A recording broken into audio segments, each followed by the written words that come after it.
Good evening, everybody. I have 6:01 p.m. I am going to go ahead and call the April 13th City Council meeting to order. All council members are present, so would you please join me in the Pledge of Allegiance?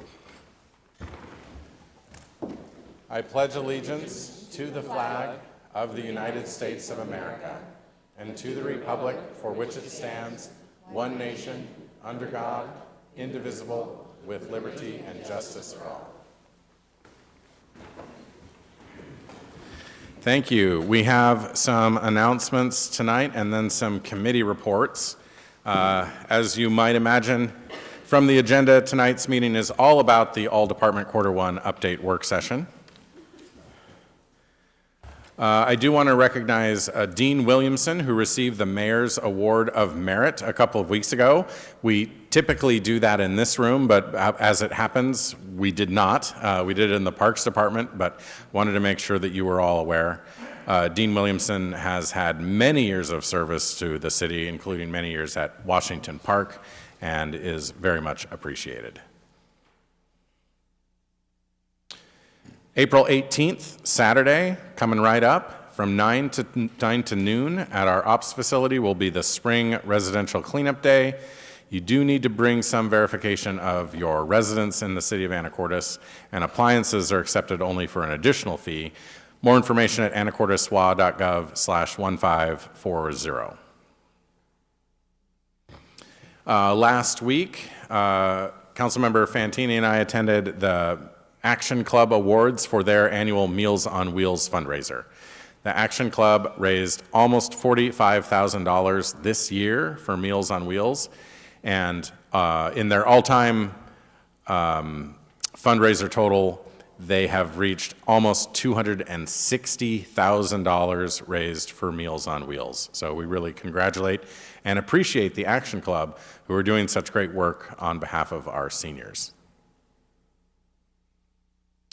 It was also last week that we became aware of a particularly sophisticated fraud attempt against one of the city's permit applicants.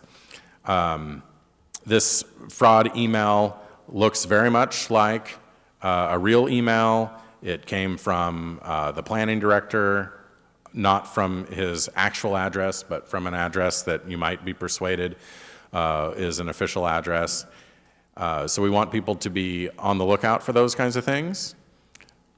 One easy way that you can tell that an email is fraud, if it's purportedly coming from the city, is we do not ask for payment via wire transfer, cryptocurrency, or gift card. Parks and Rec is still entertaining signups for all of their summer recreation programs, or actually the signups will start April 20th. And then we want to make sure people are aware of Kids Fishing Day at Heart Lake, which is May 30th. More information at anacorteswa.gov/490. The Community Development Block Grant Program, the annual plan for that is still coming up. Public hearing April 27th. That's the second of 2 public hearings. Comment period is still open. More information at anacorteswa.gov/174. And the Guimas Ferry will be out of service for maintenance May 4 through 17. Skagit County operates this car ferry. It's not us, but we support the outage in that we provide parking on our streets and in our neighborhoods for people that can't park in the Skagit County ferry lot. Notably this year, which follows on last year, no rules are suspended. All the existing parking rules will continue to be in effect during the ferry parking haulout. And that means, importantly, that means that parallel parking is the default form of parking in our neighborhoods and on our streets. So if it's not marked for diagonal or perpendicular parking, parallel parking is the rule. There's no part of the Old Town area adjacent to the ferry lot that is marked for perpendicular parking. So you need to park parallel. 6th Street will not be striped for diagonal parking. It will be parallel parking. anacorteswa.gov/2073 has got more information about the schedule, the parking rules, and your compliance with those rules is appreciated. As we've mentioned here a number of times, anacorteswa.gov/projects has information about all the various projects that are underway, including the one that you may have noticed on Q Avenue adjacent to Safeway.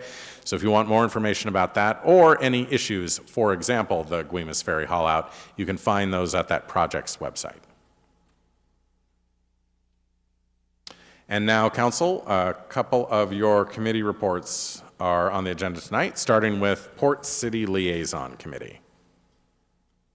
Ms. Cleland McGrath, I see you moving toward the microphone. Are you taking that one? All right, thank you. Thank you. We had our Port City Liaison Committee meeting on April 7th. All of our council committee members were here, Mr. McDougall and Mr. Fantini, along with staff and the mayor and representation from the port. We had kind of just a good back and forth, nothing significant details to report.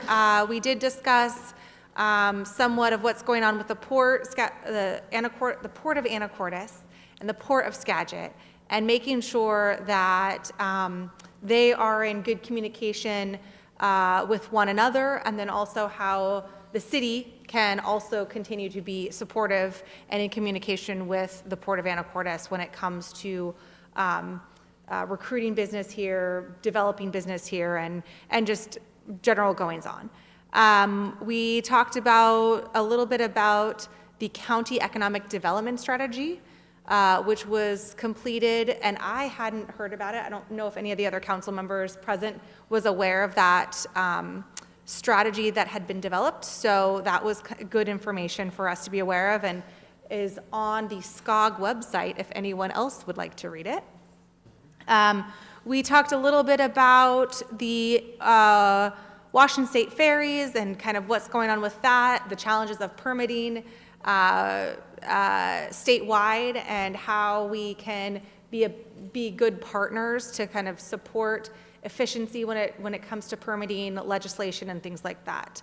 And then we did a quick update of the event facility, just talking about what our timeline is when it comes to getting to 60% design. I think we're hoping for the end of this month. And then what the port is going to be working on in tandem for their surrounding area. Also, the big thing was the fact that we received $515,000 from the state legislature for the event facility. That's huge, was unexpected. It was not on anyone's radar before, I think, January 3rd, when we hired our lobbyists. So that was a huge accomplishment. And then also, Representative Larson was able to assist us with getting $250,000 of federal money. So while we still need more, that is a good start for this first year. And moving forward, we're excited to work together. Thank you. All right. Do you have something to add to that one? No, I have something, just a general question. Mr. Young. All right, thank you very much. I know that, this has been a wonderful process, and, I know it's been challenging to get to where we are now, but the hope is in what we will have with this facility. One of the things that I'm hoping that we do as a city is recognize in part of the design or part of the motif on the outside, our, native land. I think that it goes so far for who we all are and what our city represents, whether, I'm just saying, whether that's totem, whether that's a motif on the outside, but just that recognition is so important, because Anacortes is the homeland, and we always say these things at meetings, we recognize native land. But I think as we continue to build those wonderful relationships with the tribes and other people of multi-ethnicity, it's important that we make it part of those structures. I know that the parks are doing this already, in others with, names of parks. This has been a wonderful push forward, and so I brought it up before, and I just want to continue bringing it up, that as we move forward to 60% and further design, that we don't forget about that piece of it being so critically important to who we are and where we want to go. That's all. Thank you, Mr. Young. Finance Committee. Anybody? Mayor Walters? Ms. Moulton. Thank you. The Finance Committee met last Thursday at 4 p.m., and it was Council Members Hunt, Cleland McGrath, and me, and our Finance Director, Steve Hoagland. And we spent most of the time looking at a draft presentation for the City Council update that's scheduled, and the public, scheduled for April 20th. And so we'll have a finance update, our quarterly, and it was a review of the PowerPoint with some different charts that staff has been working on for easier apprehendability of the information, and that was kind of fun to see that work in progress. So we'll find all about that on next Monday. That was it. Mayor Walters? Thank you. Mr. Fantini. Quick question. So when we get that update on the 20th, because I'm confused by timing of how all the numbers roll out, do we think, was it discussed if we're going to have the March financials by then? So we'll have March, Sorry. no, we'll have the March financials except for sales tax because we get those 2 months later. So, well, it'll be April, so we'll have February, but we won't quite have March yet. Thank you. You're welcome. All right, thank you. Housing affordability and planning. Ms. Moulton. I do know how to use this mic. So the planning committee focus was today's meeting, and tomorrow at 10 will be HACS. So we got an update about Mayor Walters' executive order in order to streamline our permitting process and adopt the changes recommended by the study done by Matrix Consulting in 2025. So that's well underway. A lot of internal processes are being worked on and have been worked on, including improving this in sort of customizing the SmartGov software even further than it has been, and standardizing checklists and standard operating procedures for all of staff so that it's more easily understood by applicants, and it's a little more seamless for staff as well. And easy, if there's someone has to step in, it'll be easy enough to figure out what to do instead of relying on certain people for certain knowledge sections.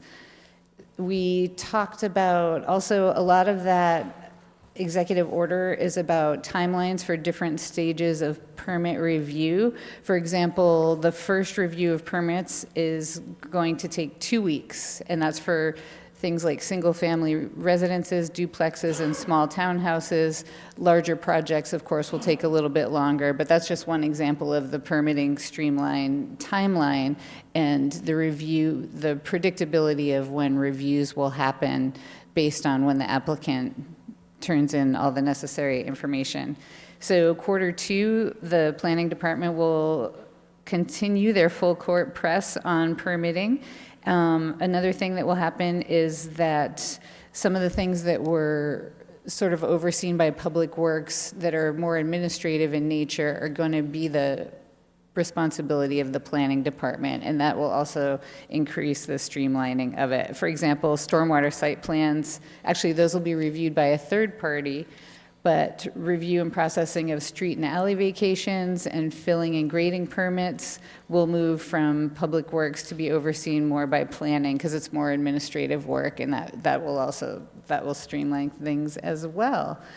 And the staff will also be looking at the unified fee schedule to make sure that the fees are covering the process, the permitting, processing, and work that's being done. We're not going to make money on it, but just to make sure that the planning department isn't draining the general fund, that it is being paid for the work that it is doing. And we talked briefly about the shoreline management program and our update that is been taken up by the Planning Commission, and that's moving forward along with the critical areas ordinance, which was last updated in 2021 and needs to be updated again. So those are both being worked on. And I think think there was one other thing. Oh, there's being consideration of allowing auto and boat repair in the industrial zone, and that will be discussed also by the Planning Commission before it comes to council pretty soon, actually. That was a use that was allowed in the past, but with the 2019 development regulations update, we removed that council removed that from being allowed there, and so that's being revisited because there have been those kind of businesses down there for years, and so that might have been an unintended consequence of that part of the update. Kind of a quirk in the structure of the code.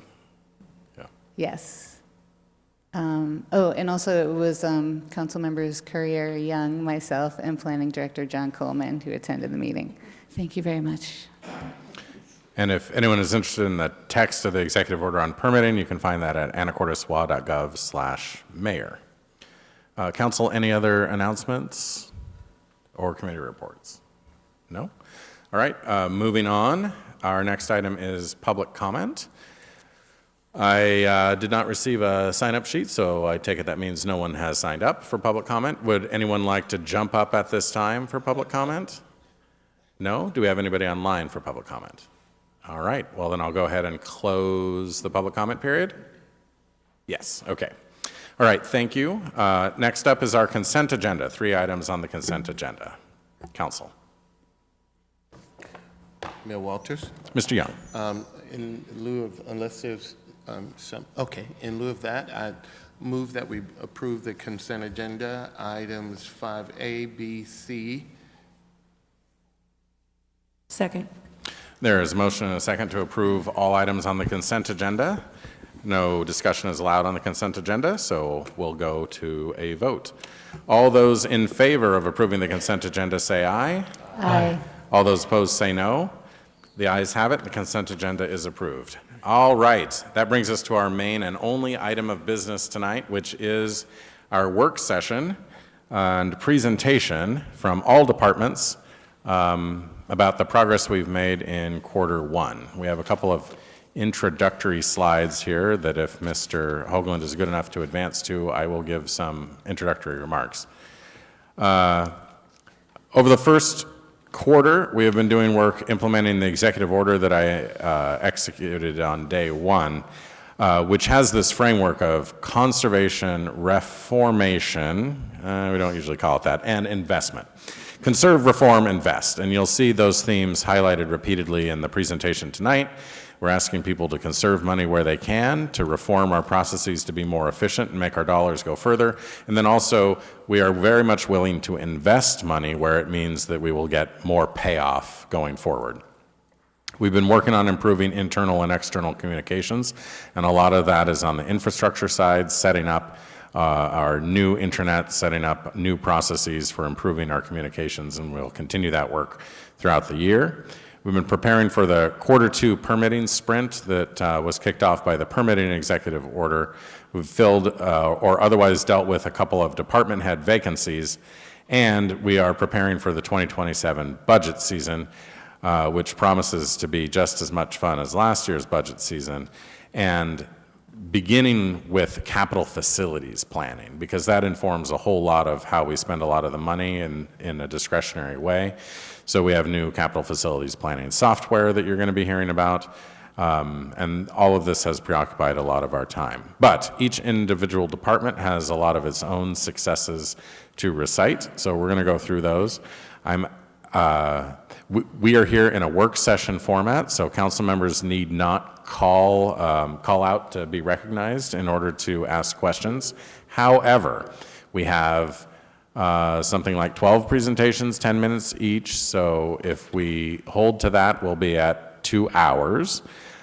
So what I would suggest is that council members not ask questions during the presentation unless they are short or burning, or actually both. Even if they are burning, that they also be short, or you really feel like you've got to have it addressed immediately. Otherwise, if you take notes, every slide has a slide number at the bottom. So if you're taking notes on a particular slide, jot down that slide number, and we can quickly return to that slide later so that we can get back to the visual that you wanted to ask a question about. So for instance, slide 4, all the presenter is going to do is type 4 in and hit enter, and it will jump back to that slide. It's very quick to get back to that. So with that introduction, I think we are almost ready to go here. This functional org chart is just some high-level explanation of where things fit into the city.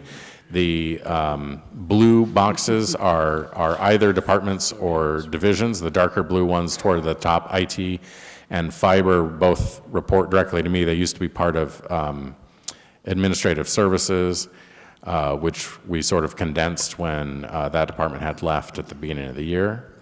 Otherwise, these pink boxes or purple boxes do not necessarily represent the precise divisions within those departments, but the functions within those departments. It's just a bit of reference. We're not going to go through all this for you. And that leads us to the finance department. Mr. Hoagland, take us away. Thank you, Mayor, members of the council, members of the audience. So I wanted to give a quick update what we've been doing first quarter so far. So generally, the finance department's year centers around 3 primary activities, and that's the annual report preparation, the annual budget preparation with the CFP. We are required to update the CFP every 2 years. However, generally, we update the CFP every year, the capital facilities plan. And then the annual audit by the state auditor's office. There's ideally, these would run concurrently or sequentially, but there is quite a bit of overlap. And this year, some of you know, has been a little bit challenging. We are still working with the state auditor's office to get the fiscal year 24 audit finalized. I believe a exit conference invitation went out just today to council members. In addition to the annual audit, right now we're in the midst of preparing the 2025 annual report. There's a variety of reconciliations and things that need to be done before we can print the financial statements or the annual report in total. The annual report, because the city of Anacortes reports on a GAAP basis, generally accepted accounting principles, it's a full set of financial statements with footnotes, supporting schedules, and required supplementary information, affectionately known as RSI. It's important information, though. We do have users that rely on our data, for example, rating agencies, for continued ratings of the city's bonds that continue to be bought and sold on the secondary market. Also in first quarter, we found the Planet software. Ms. Hunt mentioned this a week or two back in her last report of Finance Committee, and this will come into play in a large way when we do the capital facilities plan update. Also, the ERP implementation, replacing our current Tyler Eden system. It's with another Tyler system called EERP. The process so far has been a number of full-day sessions with Rhonda Peck. She's leading that implementation process along with the subject matter experts in some of the areas that have been reviewed so far. So the intent is to have the system live July 1, and we'll start using that for fiscal year 27. Another thing we've been working on is trying to procure data from the Department of Revenue. We want to be able to do serious analysis on what a B&O tax would look like, and it requires access to additional data that we currently do not have. We have just, within the last couple of weeks, finally got forms that we needed from DOR, and submitted those forms, and now we're waiting to hear back for next steps.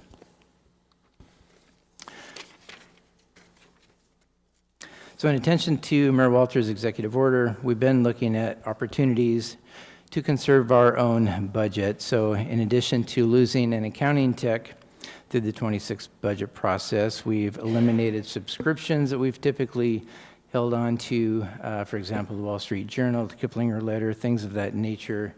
And we've also curtailed in-person training pretty considerably. We have also revamped the budget adjustment request. So this is a process that we looked at some years ago. We reinitiated and improved that process in Laserfish, and now have actually released that updated BAR form, the budget adjustment request form. This is important, particularly so we can actually remove those cost savings that we have found through the budget through, for example, attrition gains. We can have those budget adjustment forms come into the finance department and get added to our quarterly budget amendment that comes to council, and we won't lose that information. What's next for us in the conserve area? Deep dive into the expense trends across the city. This is something the mayor touched on briefly in his state of the city, but we'll have more to come on that when we have our future finance updates. On the reform category, so we've had to review our processes. We've been reviewing our processes to increase efficiencies, but also with the loss of that FTE, we've had to be creative about our coverage in the finance department, and that has resulted in a 2-hour closure of the cashier's window every day from noon to 2 p.m. We're also expecting that we'll have additional efficiencies in our new ERP system that'll be coming later in the year and in the coming year once that process or those once that system is in place and those processes can be better evaluated. Another goal is how we share information. As mentioned, we have implemented the budget adjustment form in Laserfish.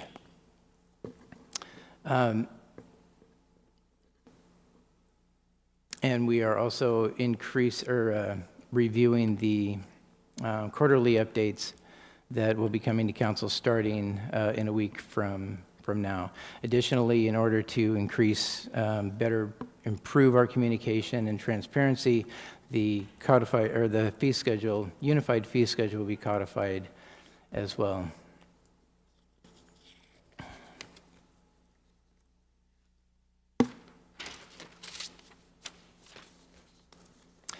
The investment category, we've been continue to monitor spending across all departments, identify other revenue streams as one of our primary goals. So what we've delivered so far, the 2026 budget reporting tool, so that's been shared with department heads and managers through SharePoint. And you'll see a screenshot of that here in the next slide, but it's very user-friendly and an easy way now that everybody has access to that same budget to actual information to more easily monitor their budgets. And again, we're also expecting to see more of those tools as we implement EERP. So one of the most important goals here is identifying other revenue streams, and we worked with the city's operations department to do the analysis on the city's fleet, and then, as mentioned, continue to work on getting the revenue information from DOR to do that analysis of a city B&O tax. Quickly, the finance department budget. Overall, you can see the way the columns are lined out here. This first column, the light blue, is 24 actuals. The next column is in blue, light blue, is 25 actuals, and then the next column with the dark blue percentages is the percent of budget spent so far this year in the 26 budget. Next column is the remaining budget, and then that light green column is the 2026 adopted budget. So, and then the last column there is how much has actually been spent. So, pointing out that the overall spend rate at 12% for the finance department, it's really skewed because of this interfund loan down here under miscellaneous internal, the $700,000 item. That's the interfund transfer from the general fund to the parks fund for the skate park restroom project. That's the finance department is where those interfund transfer bars numbers reside. Everything is pretty much tracking as we would expect. other than that. When you look at professional services at a 3% spend rate, we're getting our invoices from Tyler for the ERP implementation on a quarterly basis, so that'll change after we get that first invoice. And this, I'll point this out, salary and wages at 26%, very slightly over budget. When we put the budget in place last year, we had a new utility billing clerk who was still in her probationary period. Once that billing position finishes the probationary period, it gets moved to a lead position. And I believe that's why that's off. I overlooked that element of the salary and wages budget, so it's slightly over budget at this point through first quarter.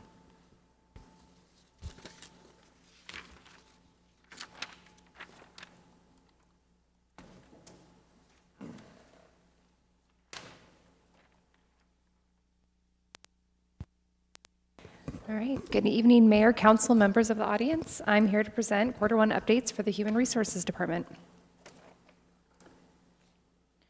Human Resources supports the full employee life cycle across the organization. Our department is composed of myself, HR Director, and one HR Generalist serving 295 employees citywide, or 247.75 full-time equivalents.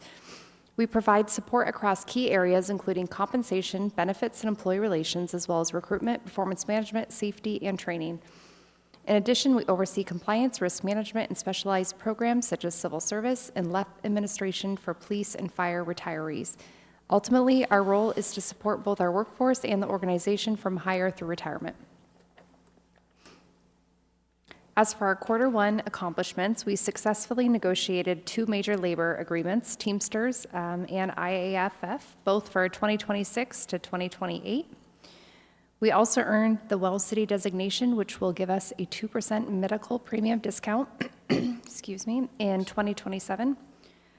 On the public safety side, we made good progress in fire by hiring 2 paramedics and 2 EMTs, with 3 of those positions supported by the SAFER grant.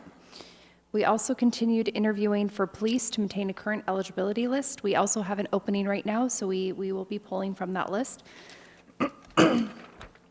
We also organized and launched police and fire promotional testing, which happens every 2 years, including scheduling, written exams, and upcoming assessment centers. Looking ahead to the remainder of 2026, we have several key priorities. A major focus will be recruiting and filling the vacant fire chief position, along with completing police guild arbitration and contract negotiations. We will also continue progress on digitizing personnel files and transitioning benefit information into SharePoint to improve organization and accessibility.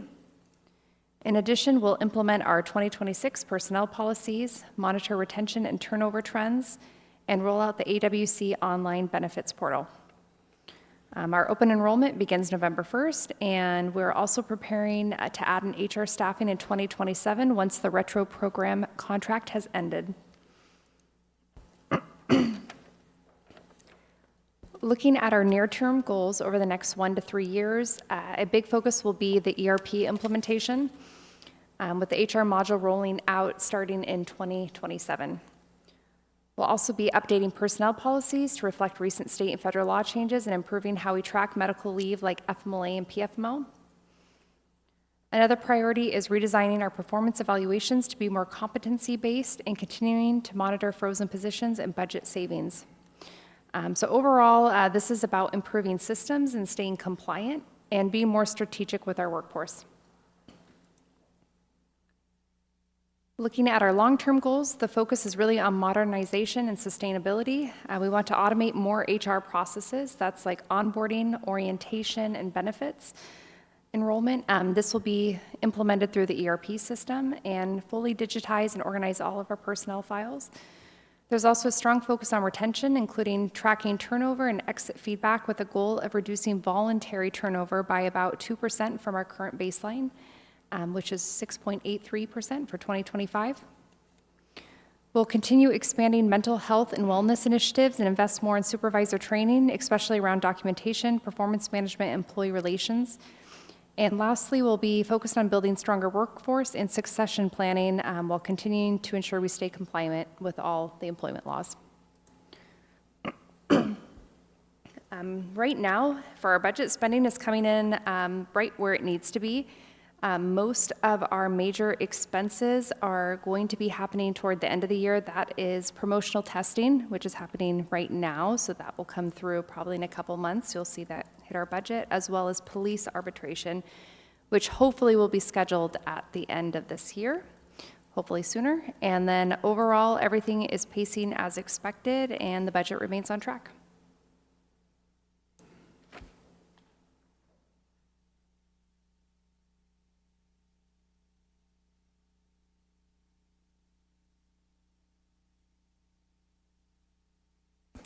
Okay, I am excited to share with you all what legal's been doing Q1.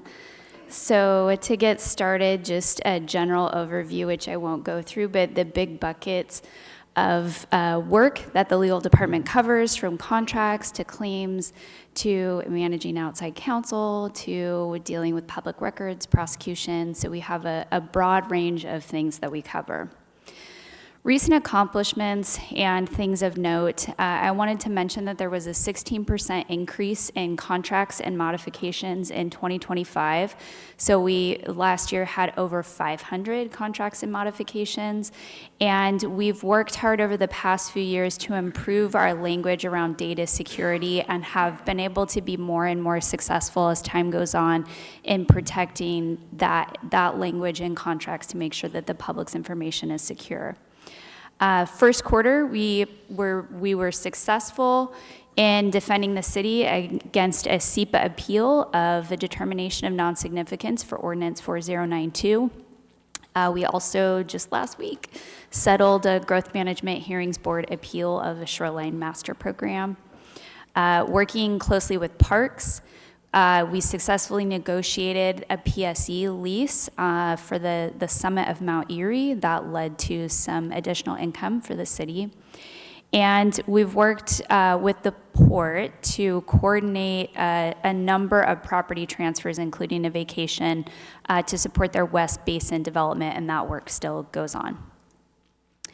So kind of breaking down based on the executive order buckets, in terms of conservation, one of the biggest things that we have control over in the legal department's budget is using outside counsel.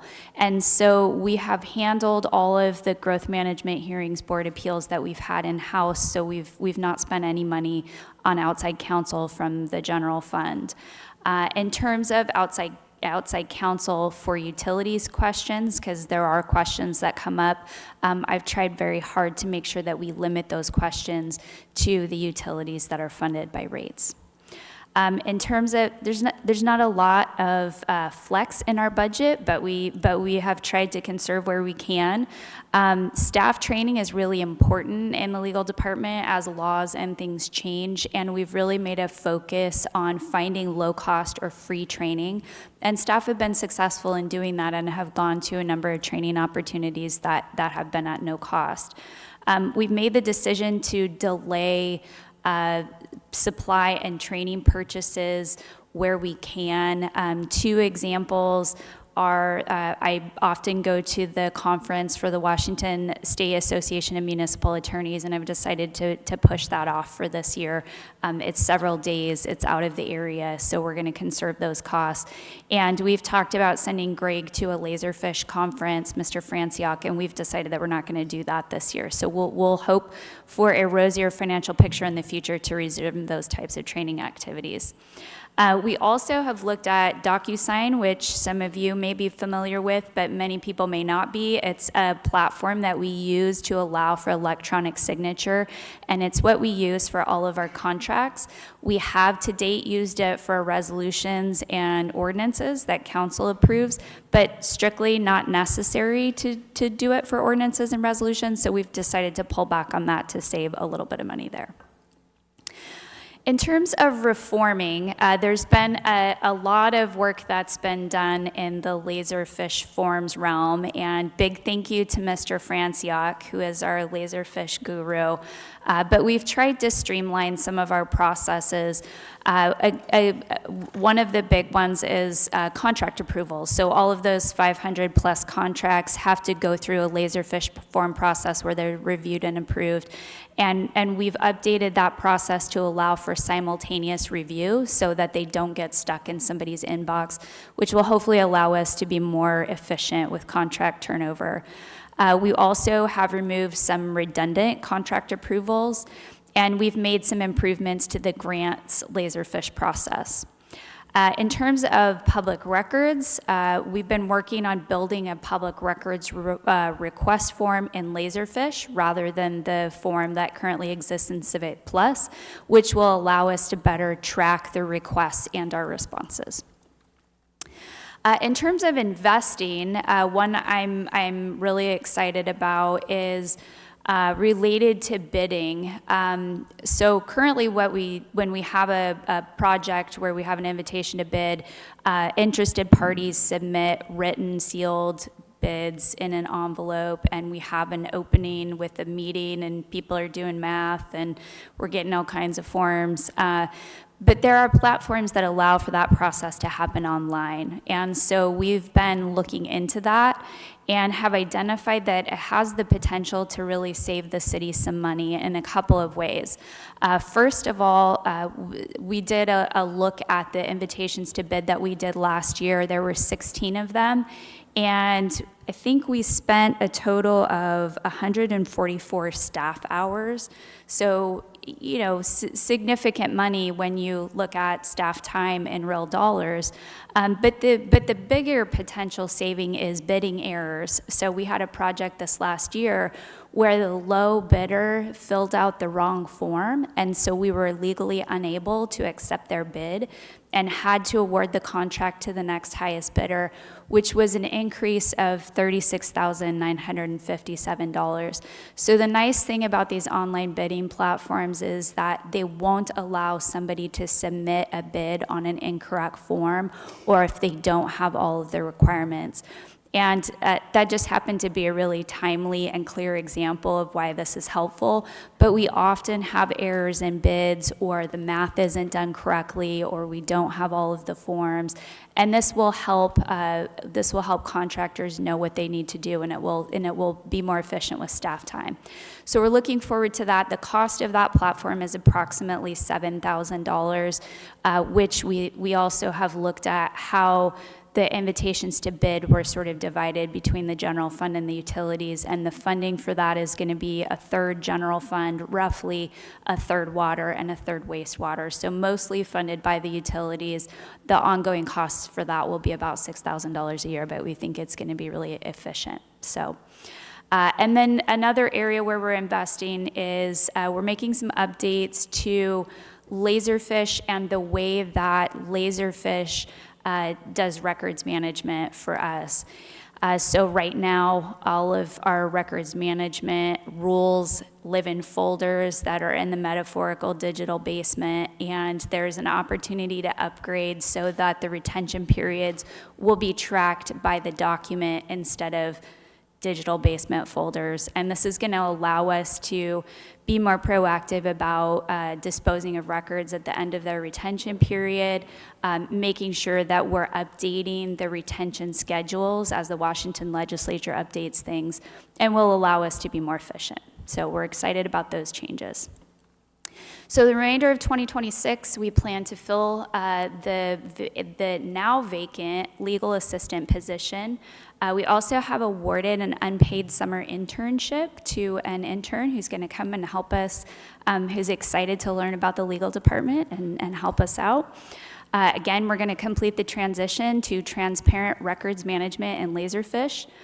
We are working with the Public Records Committee and the IT department to update document storage protocols.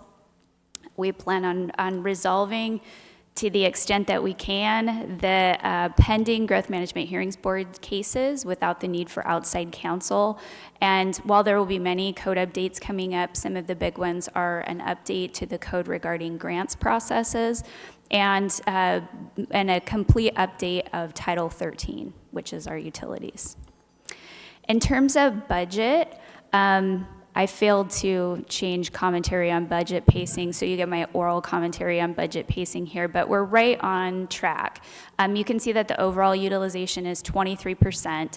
As I said, there's a lot of stuff in the legal department that we don't have control over. Salaries are what they are, benefits are what they are. Those are at 25%. Interfund percentages are at 25%. Our professional services is at 19%.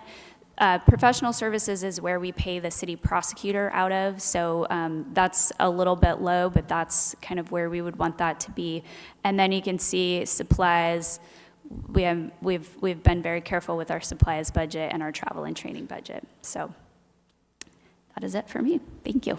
Darcy, if you could stay up there. Yes. Jose Cervantes is our IT manager, but he's unable to be here tonight. So I'm going to give you his slides. I need you to advance the slides for me. I'd be happy to do that. So a recurring theme in the IT department is some of the stuff that Darcy touched on in the legal department. We are working to improve our efficiencies with our software and other tech. So one of those is transitioning the cell phones from AT&T to Verizon.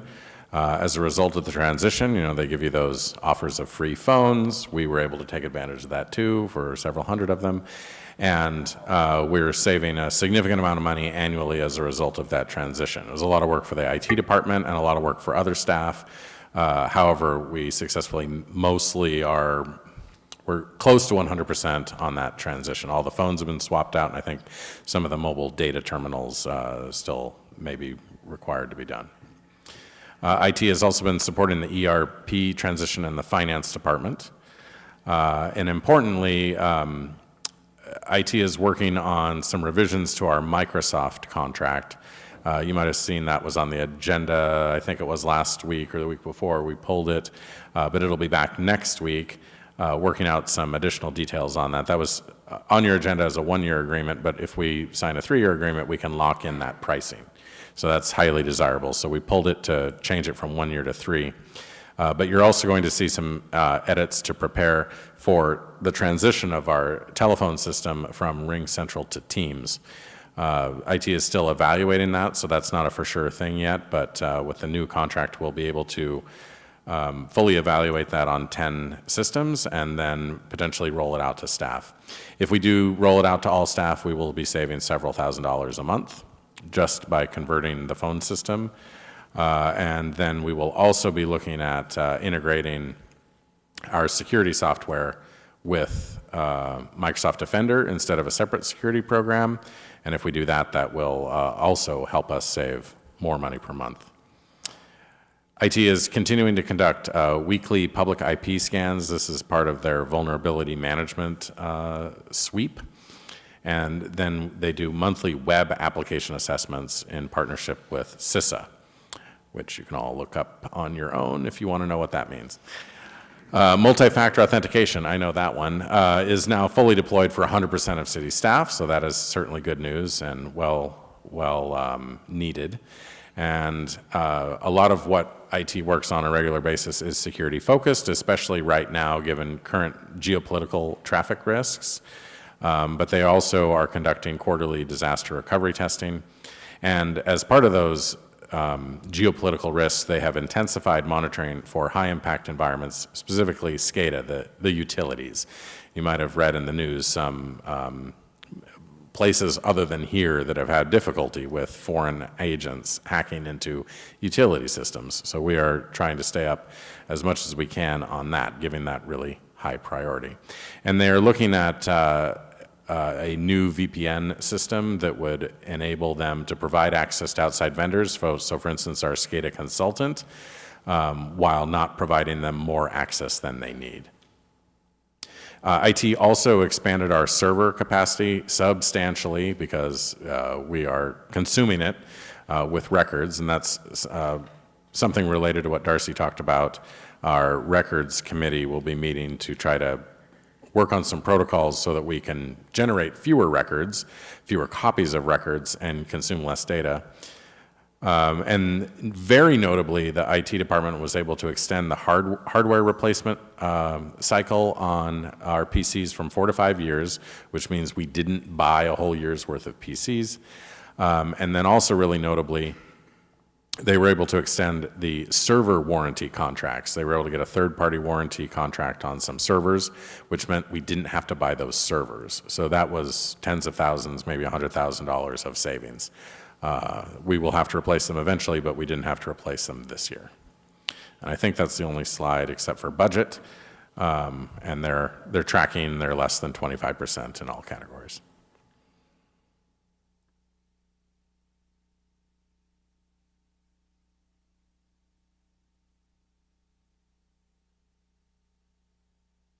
Good evening, council members, Mr. Mayor, and members of the public, both physically present and virtually present online. I am Jim Lemberg. I manage the city's fiber division.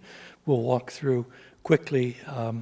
Our ongoing vision, we wanted to make this bold and upfront, is to contribute to the city's general fund balance. Beyond that, in terms of what we do with the fiber, we are very pleased to maintain continuous internet service availability. We wish to provide the very best in-class customer service among internet service providers.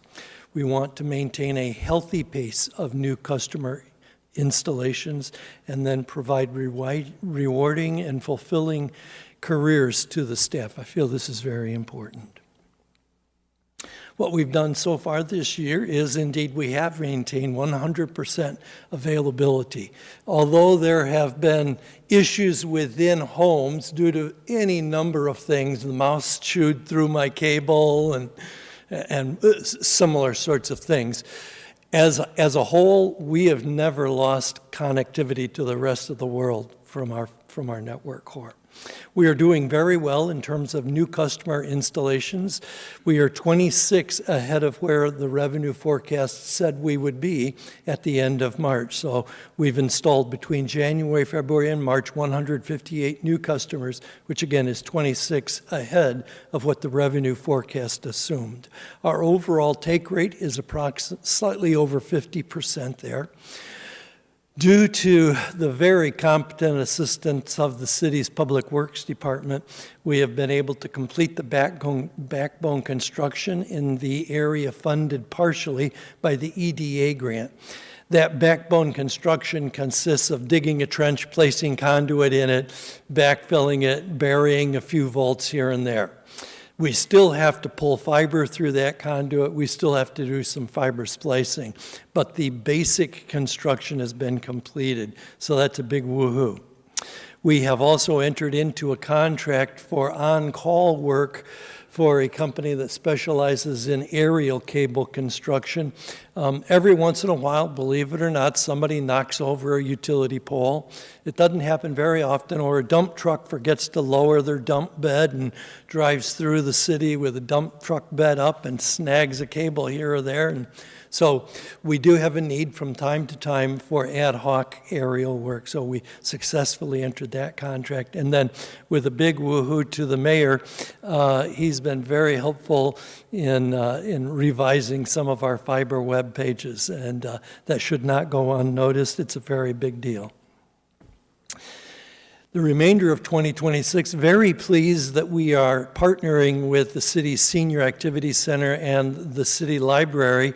One of our staff will be leading some tutorials that will be open to the public on what you can do with your internet, how you can stream video instead of paying some other unnamed company for your video content. You can pay somebody else a small portion of that, what you used to pay, and how you can use the internet to make telephone calls and so on. We will also be continuing to update the fiber division's pages on the city's website. Sorry there, I had a mental challenge for a moment. And I've included just a little bit of detail there. We will continue to do new customer installations. We will receive, once I'm able to navigate the EDA's dungeons, we'll be able to get the final $225,000 on that grant that is due to us. We will complete, and matter of fact, we've completed a fair amount of backbone construction in ad hoc locales. These are tiny pockets throughout the city where for one reason and another, we simply were unable to get the backbone infrastructure deployed as a part of any of our major project phases. We just knew that we were going to have to come back at some point. That was included in Fiber's 2026 capital facilities plan, and that work is actually currently underway and more or less completed. Then we also, as I mentioned earlier, we reach around 50% of the city's residents and businesses. Well, that leaves the other 50%. So a bit later this year, we'll start fairly aggressively doing some marketing in order to reach that non-low-hanging fruit, and we'll see our take rate increase even more. Our near-term goals continue contributing positive cash to the city's general fund, find ways to market to the other half of the city that we have not yet persuaded to become our customers. We want to deploy our own in-house trouble ticket system. At present, we use an outsourced party for that, but we want to bring that in-house for a number of reasons in order to do it better and in order for us to own the historical trouble ticket data. We want to deploy a particular server that will allow us to more efficiently manage the several thousand IP addresses that we have. At present, we manage them, we use them in a fairly inefficient manner. And once we deploy this additional server, and it's not new hardware, it's simply a virtual server that runs on hardware that the city already owns, we'll be able to manage our IP addresses much more, manage and use them much more efficiently. We want to eventually, sometime, deploy the next generation of network technology that will allow us to deliver more than 1 gigabit per second of internet service. We want to market and develop new, as yet undefined services. I've had a number of conversations with staff about what else the fiber division might be able to do, and we've had a number of conversations, and honestly, I would emphasize that remains as yet undefined. But we are convinced that there are other services we can offer, other revenues that we can generate. We, believe it or not, I think I will retire at some time. I'm not sure when. That horizon is over the horizon still, but someday it will cross the horizon and approach us. And so we need to plan for that. And that was already alluded to in terms of succession planning. And so we just want to do a little bit of that.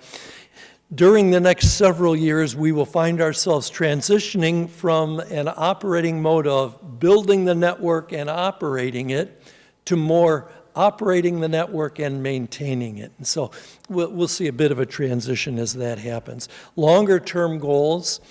Our current gateway router that connects us to the rest of the world has been in service since 2019, and at some point it will need to be replaced. When that happens, it will be a part of Fiber's capital facilities plan. We want to evolve our value proposition to remain best in class. When we started this back in 2019, we had a value proposition. But you know, the world is changing.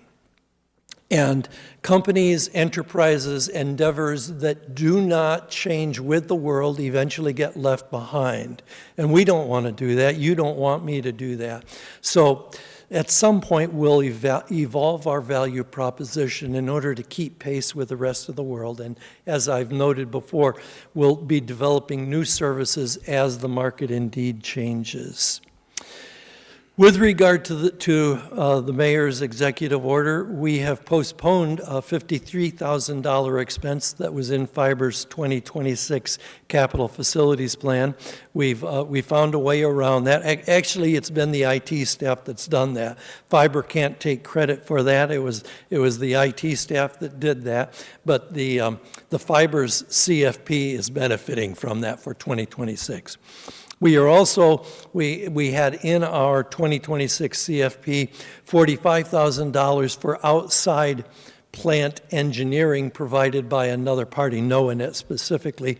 We will by and large avoid spending that money. And then in terms of reforming, we're going to focus a bit more on how we communicate with the customer base and with the community. And I've specifically noted there to improve Fiber web pages, but I would expand that to generically say we want to up our game in terms of how we communicate. Investing, well, we have completed the EDA backbone construction. We're going to be receiving that $225,000. I don't know exactly when. It will be during 2026, but I hesitate to put an actual date on it because it's the government. No, it's that other government. It's not this government. We are continuing to, in the ad hoc areas, build the backbone construction. That is an investment, and it will allow us to gain access to additional customers who, in turn, will send us a check every month. We will continue new customer installations and get yet more checks, increase the ongoing revenue.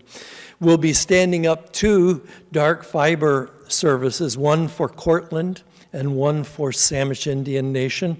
Those aren't great numbers, huge numbers, several $1,000s a year each, but it's a bit of additional revenue, and that's a very good thing. And then we will plan in late 2026 and during 2027 a fairly aggressive marketing effort in order to reach and win new customers, and again, that will increase our revenue. Just a few notes about the Fiber Division's financial performance. We've delayed some of our expenditures on supplies and small tools per the mayor's executive order. The other improvements line is way ahead. You see there we've spent 52% of the budget. The reason for that is that back in 2025, we had to ask ourselves, as we planned the 2026 capital facilities plan, how much work will need to be done in 2026. Part of that answer was how much work will get finished in 2025. We overestimated how much work one of our contractors would complete during 2025. That work has ended up occurring during the first 3 months of 26. It's not unplanned work, it's just work that got moved from 25 to 26. And so that's why that number is 52%, way above what you would expect to see after 25% of the year having gone by. And then the very last comment that I would make on the financial performance is you see that we spent $3,700 in the machinery and equipment line. I would simply note that that's not actually unanticipated spending. Those dollars were in Fiber's CFP, but they were in the other improvements area. So they're not unplanned spending, they're just spending that actually gets accounted in a slightly different account. On to our revenue status. I apologize that this slide only represents January and February. So I've prepared a few numbers to give you a little bit better insight into Fiber's revenue performance. During January, our actual revenues were 6.9% ahead of what we had forecasted January's revenues would be. Our February revenues were 6.8% of what we had forecasted. Our March revenues were 9.1% ahead of what our forecast had been. So in total, the January, February, and March combined revenues were 7.6% ahead of what the forecast had been. So I consider that all good news. And it's mostly due, not mostly, it's entirely due to the efforts of the staff that place new customers into service. The bottom line is that new customers are being put into service a bit faster than anticipated. The other part of that is that, as you will remember, we offer two different classes of service, 100 megabits per second and 1 gigabit per second. As I built our revenue forecast, I try to make conservative assumptions and assume more 100 megabit customers than gigabit customers. The opposite is turning out to be true. More people want gigabit service than we had anticipated, and so that's a part of why we're running ahead of forecast. Thank you very much. It is a deep privilege to work for the city of Anacortes, and I appreciate it.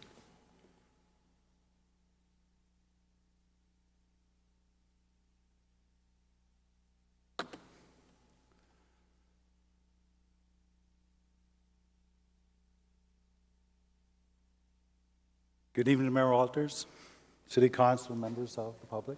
I'm Chief McDonald with the Fire Department, and I'm here to present the Fire Department first quarter report.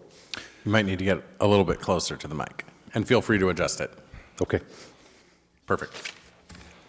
So before I started looking ahead, I took the time to look back. And I think some of this, back in 2014, the Fire Department hired a consultant group, Citygate Associates, to analyze the fire department by evaluating the fire department's operations, our level of service, our administrative oversight, and they were to report back their findings. The report was presented in December of 2014 with 36 findings, 29 recommendations, including some best next steps. And those best next steps were to develop performance measures, to improve the current level of service, increase the on-duty staffing, update the policies, develop a modern training program, and address fire and life safety inspections. During the last 12 months, Chief Harris, Chief Burbank, and myself discussed strategic goals on how to address recommendations from the Citygate group. We considered much information, and as we approached the task, before deciding to develop, analyze, and create a series of strategic goals. Here are those goals. First one is establish an annual fire inspection program. Commercial businesses are important to Anacortes and a vital contributor to our community. Inspecting commercial businesses ties directly to the mission of public safety. We intend to create and establish performance analytics that will drive effective and efficient responses, that will improve the level of service, and will measure system performances. We want to also review our annual training program and confirm that our department training meets state and national standards. This next slide is a breakdown of the performance measures, but tonight, with 10 minutes, there's no way I can get in and detail it all. But let me summarize it for you. We can schedule you another presentation later, too. Let me summarize what this means. Time matters. Successful outcomes deteriorate with increased response times. Moving on to quarter one accomplishments. To develop and implement a sustainable fire inspection program. We've determined that there's 1,100 City of Anacortes businesses, and what we elected to do was to look at those businesses, ensure that the fire department has a complete list, that they are documented within our reporting program, evaluate high versus low risk occupancies, and simple versus complex inspections. We ended up providing staff with 200 fire inspections to complete each quarter. So we know that that's 800 through the first year, and then move on into the second year with the remainder of those, and then determine how best to approach it there forward. Some of our considerations for electing to only address 800 this year was the other competing interests in the fire department. We have new staff coming on, and it's important that we continue to train our new staff. So competing time was an issue for us to scale it back a little bit and to do it over 2 years.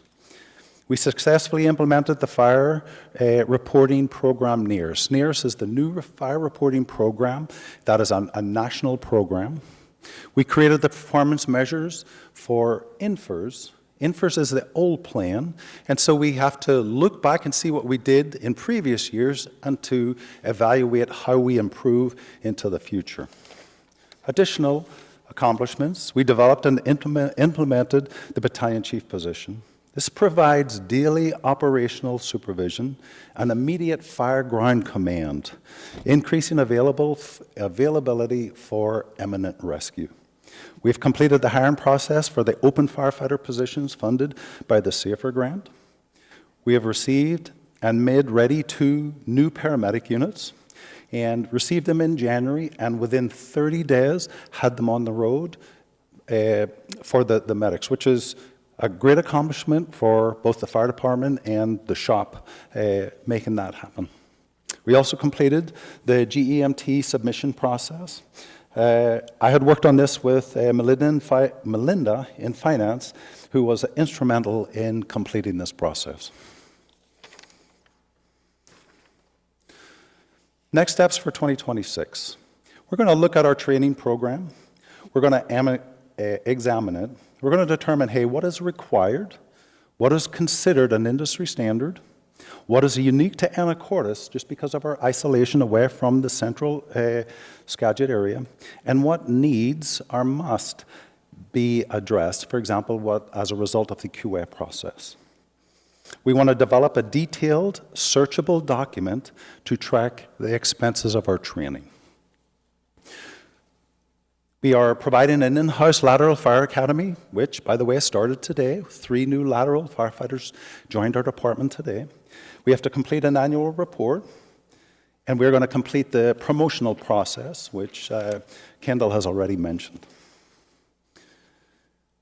Some additional steps. We wanted to develop a quality assurance program for the new NEARS, which is the fire reporting program. We want to develop a detailed document to track actual overtime costs and be able to look at our expenditures and our incomes. We want to develop response time analytics for the new fire reporting program, NEARS. We're going to continue to update department policies, an ongoing process. And we look forward to the design and the make ready of the new fireboat. And we we are intending for a pre-build meeting in July or August of this year. Here's some analytics. The following slides will have a few of our data analytics that we're currently using to track our progress and our incidents over time. While basic in nature, we'll continue to build upon our performance measures, data that will drive decision making. If I just look at this one and point out what we're looking at, the top left are the incidents, and if I look at the multiple points of data, I believe and can confidently say that this is a trend, and the trend is the call volume increasing. Last year, the call volume increased to 5,018 calls, which we determined were a 5.2% increase, or 246 incidents. This next analytic just lets us know when calls come in. Top left, it's by the hour of the day, starting at midnight. In the center is incident by days of the week, and the bottom right is incidents by month. And so, just an indication that calls keep coming in day and night, every day of the week, every month of the year, And our firefighters are always ready to respond to the 911 calls that come into the city of Anacortes. This next slide just shows information from the NEARS report, and it identifies just different call types. For example, fires, EMS rescue, hazardous conditions, service calls, and then totals out nearly perfectly at 517. This is an EMS analytic, and it details the number of patient contacts. And that's important too, because with fire we also have EMS. And if you look at the bar graph on the left-hand side, you can see that the actual patient contacts continue to grow. What's important to us also is that we look at the level of service that we deliver. And that's the pie chart on the right. And 59% of the time we're delivering advanced life support, and 41% of the time we're delivering basic life support. The pie chart to the bottom right is ultimately just demonstrates where we transport those patients. And a key analytic for us is, of patient contacts, we transport 60% of those patients. And that is a relatively high number compared to other agencies. This analytic, we could start just geeking out on a little bit, and it starts to get into mining what we end up, mining the fire department's responses. This overlapping or concurrent means the number of calls that are going on at the same time. For example, one call is called, and then a second incident comes in, and then at times a third incident comes in, all within the same amount of time. So we have multiple units out on the road at the same time. If you look at the trend, and I'm looking at the top left, for example, the number of incidents in 2025 that were going on at the same time were 2,060 of the 5,018. The percentage of calls that overlap have continuously increased to now at 41%. That's significant. And it's significant because it has a concentrated demand on our resources. This is also another role for our newly implemented battalion chief, because the battalion chief will continue to manage the status system management of our system. They'll determine if units can break free or if they can move people around. That will be their ongoing job throughout the day. I was sort of hoping that the time would be up by now, but so here's our budget. And I guess the first thing I would look at is the utilization, and I see the fire department budget at 22%. I think that's pretty good. But then what are the next things I would look for? I want to look at what utilization numbers are higher, and what does that mean? Can I turn that trend around, or is it going to continue through the rest of the year? For example, I'll look at insurance here. I'll point it out. Ouch. Well, I think with a little bit of investigation, I'm assuming that our insurance renewal is a one-time, an annual renewal, and unfortunately it just happens at the first quarter of the year. If we look at professional services, 27%, this line item is made up of multiple different contracts that provide services to us, our report writing program, our CAD system, and our CAD connections. And some of those renewals are annual, and some of them are monthly. So that's why the numbers are a little off. The taxes, I'll just go right on past that one.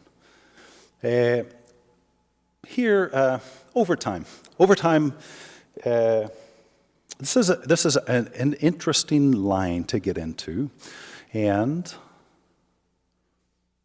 I'd like to spend a second or two, if possible, with that. It presents at 50% utilization, and so the overtime is broken down into multiple additional lines. For example, we had a cash out vacation for a previous employee that ended up being attributed to this overtime. We have operational expenses, and let me explain a little further.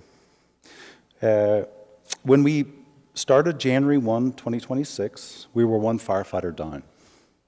So what that means and how that translates out into cost is we had one shift with one less firefighter. Therefore, every time that firefighter was up on the schedule, or that person would be responsible for that spot on the schedule, because they were vacant, we would have to bring somebody in off duty to make up the minimum staffing, and that would cost overtime. It doesn't cost overtime every time, but sometimes it does. So there's anticipated sick leave use, and I need to get together with finance to determine if we have an anticipated sick leave use, maybe 5%, maybe 7.5%, I'm unsure of that. But there are unanticipated sick leave uses that are extended times off. For example, this year, we have already had 3 babies. Firefighters in the department have had babies, 3 babies. Okay?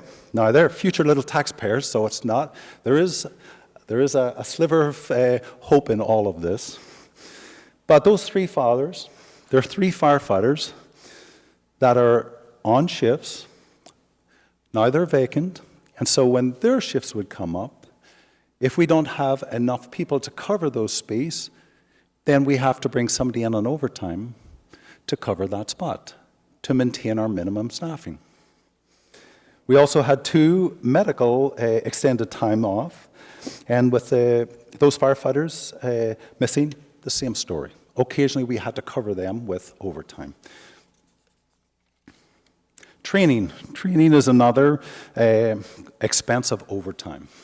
Okay, so we have operations training, and I'll give you a few examples: live fire training, rope rescue training, water rescue, and that's both marine and lake.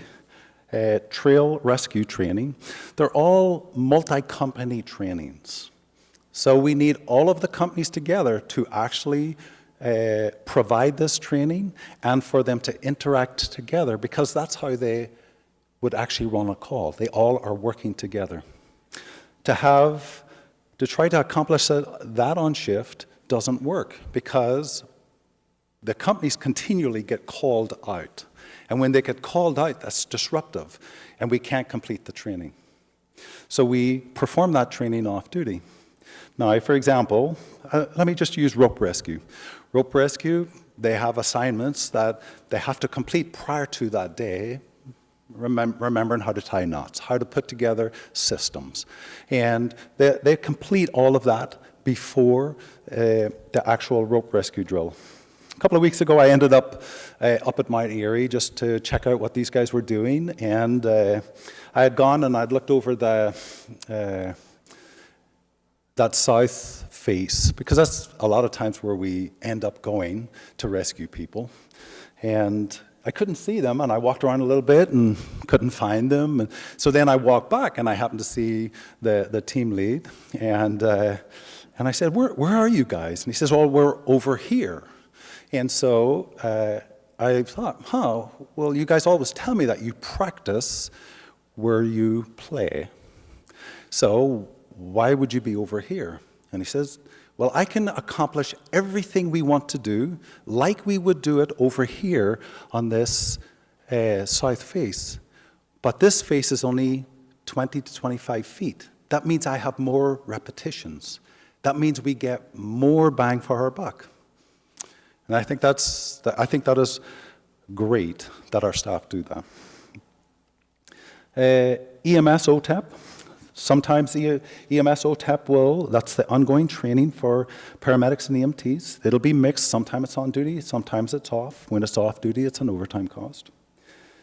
There are other classes that the paramedics need to take through their certification cycles, ACLS, PALS, difficult airway, and those classes all come at a cost of overtime.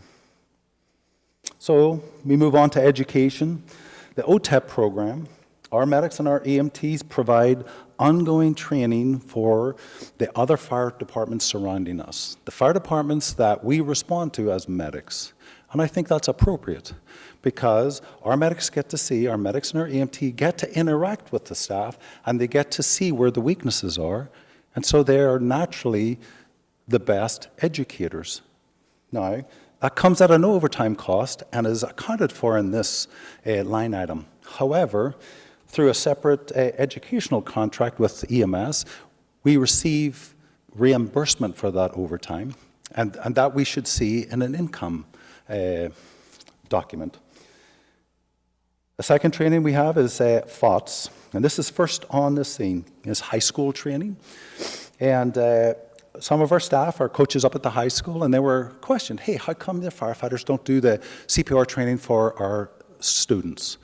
And she came back to the fire department, talked to everybody and said, why are we not doing this? We are the natural educators. We perform this all the time. And so we set about becoming educated and developing, well, we didn't develop, but we ended up going to the class that was developed by Skagit EMS. So this year was the first academic year that we've participated, and we were able to provide training for 95 students, CPR, AED, recovery position, EpiPen, Narcan administration, and tourniquet application. This is all overtime that appears in this line item on our budget. However, we are also reimbursed for this through Skagit EMS, and that should be in our income bracket. We also provide all of our city employees, all 220 city employees, with CPR training. Included in that also is the Port of Anacortes. Their employees come across and participate as well. So our firefighters and paramedics are teaching high-performance CPR to both the City of Anacortes employees and to the Port of Anacortes employees. This comes at an overtime cost. It is represented in this line, and we're not reimbursed for that. So, one last comment just before I finish. You know, I look at this, the salary and wages, and I see this is the budget. 1% of that is close to 50,000. Or multiply that by 2 to make up the 25%. We would be able to reduce that down to close to 25%. Anyway, this data field is very new to me, as in Friday. I saw it Friday for the first time. So I am continuing to learn about the fields, and I don't feel as if I'm qualified to give a lot of information on this. Over the next couple of days, I will learn that. And so the next time, if you ask, I will be able to answer your question. And that's great. We have recently introduced this revenue tracking concept, and it is, I think, relatively new to all departments, and so it's definitely going to be an area of emphasis, but it's not necessarily one that everybody has spent a lot of time on so far. Yes. Thank you. Thank you. Mayor Walters? You need not ask for permission to speak. It's just so in our work session format, you may jump right in. Question, is the numbers that we're getting tonight, are they, like the spend numbers, is that all the way through March? Yes, this should be all the way through March. Sorry. Except that Mr. Hoagland is approaching the podium. Sorry. Yes, so the expenditure data is through March. The revenue data is through March with the exception of utility billing, which is January, February.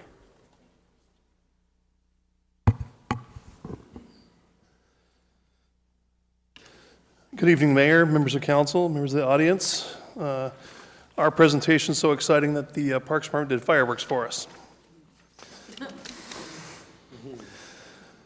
So, in my opinion, the most noticeable accomplishment you'll see tonight from the police department is our staffing level, as this impacts many of the other key performance indicators that you're going to see in our slides tonight. So as of December 2025, we were staffed at 32, and that is higher than we have been in the history of our agency. Our strategic plan accomplishments, which our strategic plan runs through 2029. Chief, you're not advancing the slides, but I think you're,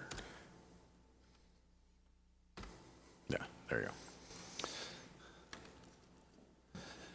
So our strategic plan runs through 2029, and many of those items we've already accomplished. So our digital evidence tracking module, which was highly recommended by the state auditors, as well as our accreditation inspectors. I had mentioned that to you previously when that item was before you for approval for us to obtain. We have since customized our home screen and have begun training for our staff, and that will be deployed later this year. We're also underway with work for our 2027 accreditation inspection, where we'll be evaluated on 147 different standards as they apply to best practices in law enforcement. Our preventative efforts to steer youth away from involvement in the criminal justice system are supported by Council's continued funding of our school resource program. And as you'll see in the photo there, Officer Kellington is administering field sobriety tests to students wearing the DUI goggles. So they have the feeling of being impaired and the impact of impairment on safe driving. His work also has included many presentations at the middle school, high school, presence at athletic events and dances to prevent any issues when we're hosting events with neighboring schools. As we know, the Tiger Hawk Challenge can become quite contentious. Our current staffing levels also are projecting Officer Kellington's presence in the forest lands this year, which I know will be appreciated by the Parks Department. We look forward to being a presence in the forest lands when those are at the highest point of utilization throughout the year. Our active threat training continues. We are leading the efforts in the Skagit and Island County region as the agency that has been able to continue that progress to the next level. We're now working with our fire partners to integrate medics into our response into these potential dangerous situations and warm zones, as we call them, where there is potential for an active threat to still be occurring, but allowing us to get medical aid to those individuals that need it. As Chief McDonald said, in those situations, minutes matter. And so getting that medical treatment to those individuals sooner, before the threat is completely under control, allows us to potentially save more lives.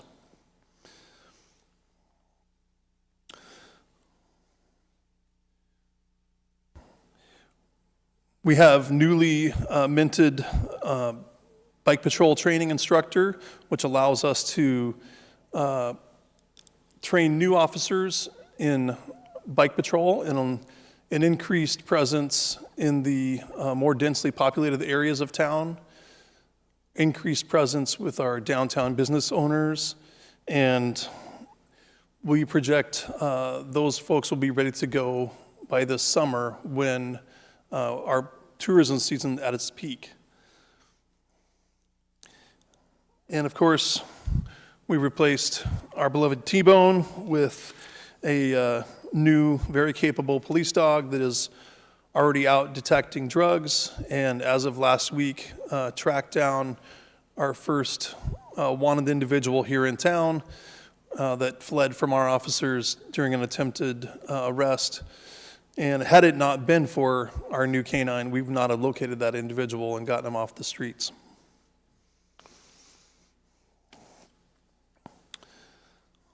One of the things that I was tasked with as a captain when I took that position in 2018 was managing our training budget. And at that time, I implemented the strategy to stretch our training money as far as we possibly could. That resulted in us sending instructors to be subject matter experts instead of sending multiple students off to training somewhere in King County or somewhere else in the state. And we have developed quite a robust stable of instructors now that are very capable. Pursuant to the mayor's executive order, our efforts on that, we are doubling down. We're investing in our own subject matter experts, conserving by using those in-house instructors and not having to incur travel costs, overnight per diems, hotel costs, and saving on tuition. And because we have that capability, we are reforming how we're delivering our training to be most cost-effective.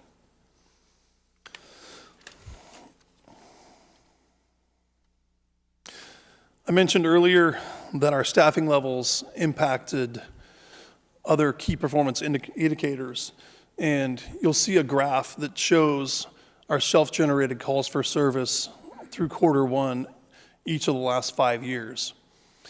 The dramatic increase that you see this year directly correlates to the increased staffing levels that we have, at least 1 to 2 officers on each shift, over and above what we had previously. The increased self-generated calls are over and above the 911 calls for service that we're receiving from our community.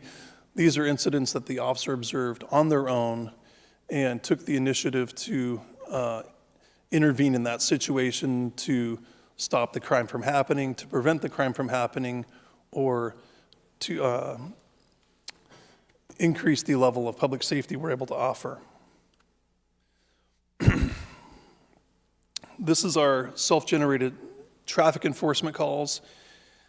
These are all criminal traffic in nature, so this would include suspended drivers, DUIs, reckless driving. Taking action for these individuals increases safety on the roadways for motorists, bicyclists, and pedestrians. Chief, would you please, when you say self-generated, would you sort of explain what that means? I know you're giving a lot of detail about what are self-generated.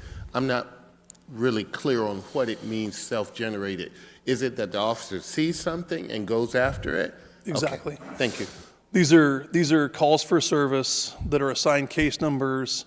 When the officer calls the dispatcher on the radio and says, I'll be stopping this vehicle, it results in a DUI arrest. We're generating a case number that the officer observed on their own. We received no 911 calls for that incident, and it had not been for the officer there to witness it, we would not have been able to intervene in that situation.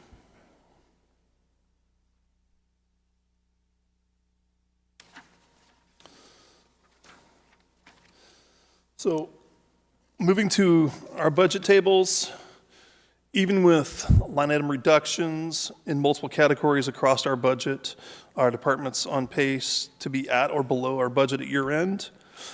A couple key points that I would note for you. You'll see our small tools and equipment line item is at 34%. That is including our upgrading for the TASER platform that council approved end of last year. That was a planned expense that was budgeted. We've received that equipment, we have scheduled the training, and those are in process to be deployed for our staff.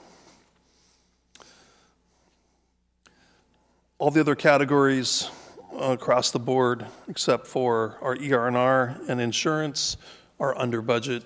Those are items that are out of my control, and our budget, or our insurance, I believe is paid at the beginning of the year, so that would reflect we've already utilized 100% of that line item.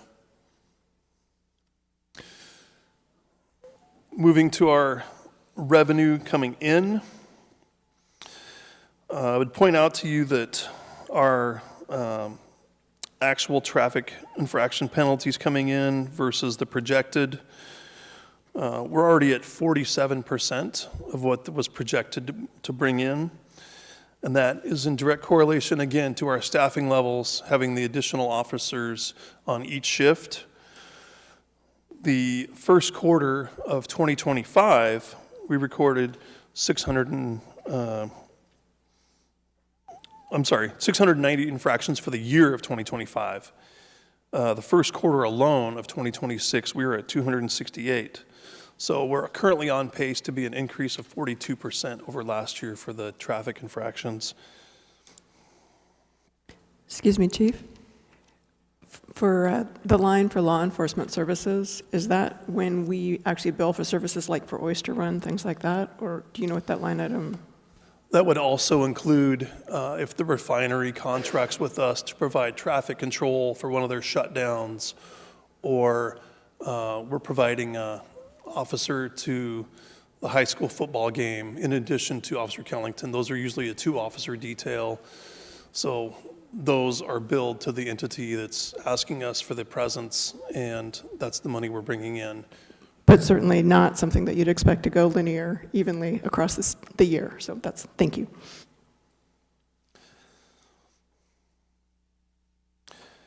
Yeah, the other item that appears low is the money coming in from the Washington State Traffic Safety Commission.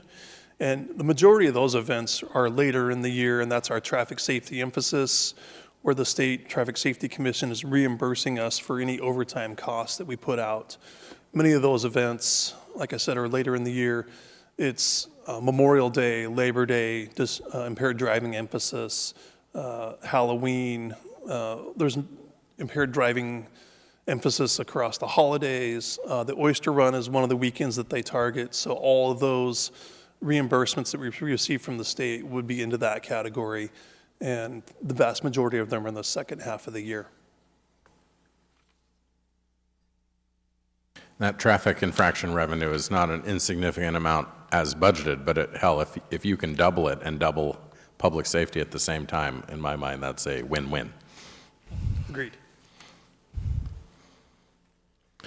So we are not quite halfway through the slide deck. Did you want an intermission? We'll go ahead and skip the library tonight because the library director was unable to be here, and we'll catch him up next week. But I might ask everybody to pick up the pace just a little bit. Just a little. Hit all your content. Strategic goals for the museum: stewardship and exhibition of collections, local audience and visitor engagement, staffing and programming alignment, facilities capacity and enhancement projects. I'll say that our visitation was up first quarter of from 978 in 2025 to 1318 in 2026, attributable in part to the new music exhibit and also to increased visitation at the Maritime Heritage Center. We are always getting new things into the museum, new artifacts, and that's ongoing work with our Museum Advisory Board and staff. We display those online, and often because we have such a extensive online catalog, we receive new offers of donated items because people see what we're doing and they say, that's where I want my Anacortes significant artifact to go, to the Anacortes Museum. Things we did in the first quarter were a Black History presentation. We supported International Women's Day exhibit panels. We did a marine supply tour with our Preservation Board and Planning Department staff. And we've been working with the port on a centennial video project for them. We hosted with the library a book event on local history, gave some talks at Kiwanis, working with sign committee with the Samish Indian Nation and Parks and Port. We developed a museum collections plan so we could prioritize our plans in the coming years. And we began doing tours with American Cruise Lines, and then the regular mural work. And Upcoming in 2026, in the immediate weeks, we are doing a historical cruise around Fidalgo Island. This is a benefit for our museum foundation and a good education opportunity. We are doing a Samish music event at the museum on the Thursday, the 23rd at 5 p.m. The public is welcome, and we're participating in Walk Fest in May. Later in 2026, you can see a list of things. We decided, and with help from legal department, to respond to a request from American Cruise Lines to open our facility and participate in their local loop, to be trying to build that local loop so that people stay in town and lean into our role in the tourist industry. And the rest of the items you can see. In terms of conserving and reforming and investing, I showed this slide of our current org chart and our org chart from last year. We're conserving by working with 5 people on staff instead of 9 as we did last year. And we've reduced our hours and days somewhat so that we can align our staffing with our programming. We're in pursuit of the grants that we can achieve, and as I mentioned, that cruise, leaning into the cruise line visits. So the budget looks good. The note is that our insurance line, which sticks out, is pending a budget update, which will restore the insurance line balance. And we have the contributions and donations is related to our museum storage and workshop building capital project, which is currently in a planning and permit phase. So that's the end of my presentation. Thank you. Mr. Lunsford, just one quick comment. Your Black History Month presentation was honestly one of the best that I've ever seen, not only here, but in other cities. It was superb, and it referenced, in many ways, the history, multi-ethnic history of Anacortes. It was truly beautiful, and it's one of the things that I think that we should show again. I think it was wonderful, and so thank you. I didn't get a chance to say that then, but I wanted you to know that it really was one of the best I have ever seen. It was an honor to participate in that great event, and I appreciated your presence there too. I'll just forward through the library slides now. Yeah, if you could hit 95 and press enter. Perfect. Thank you.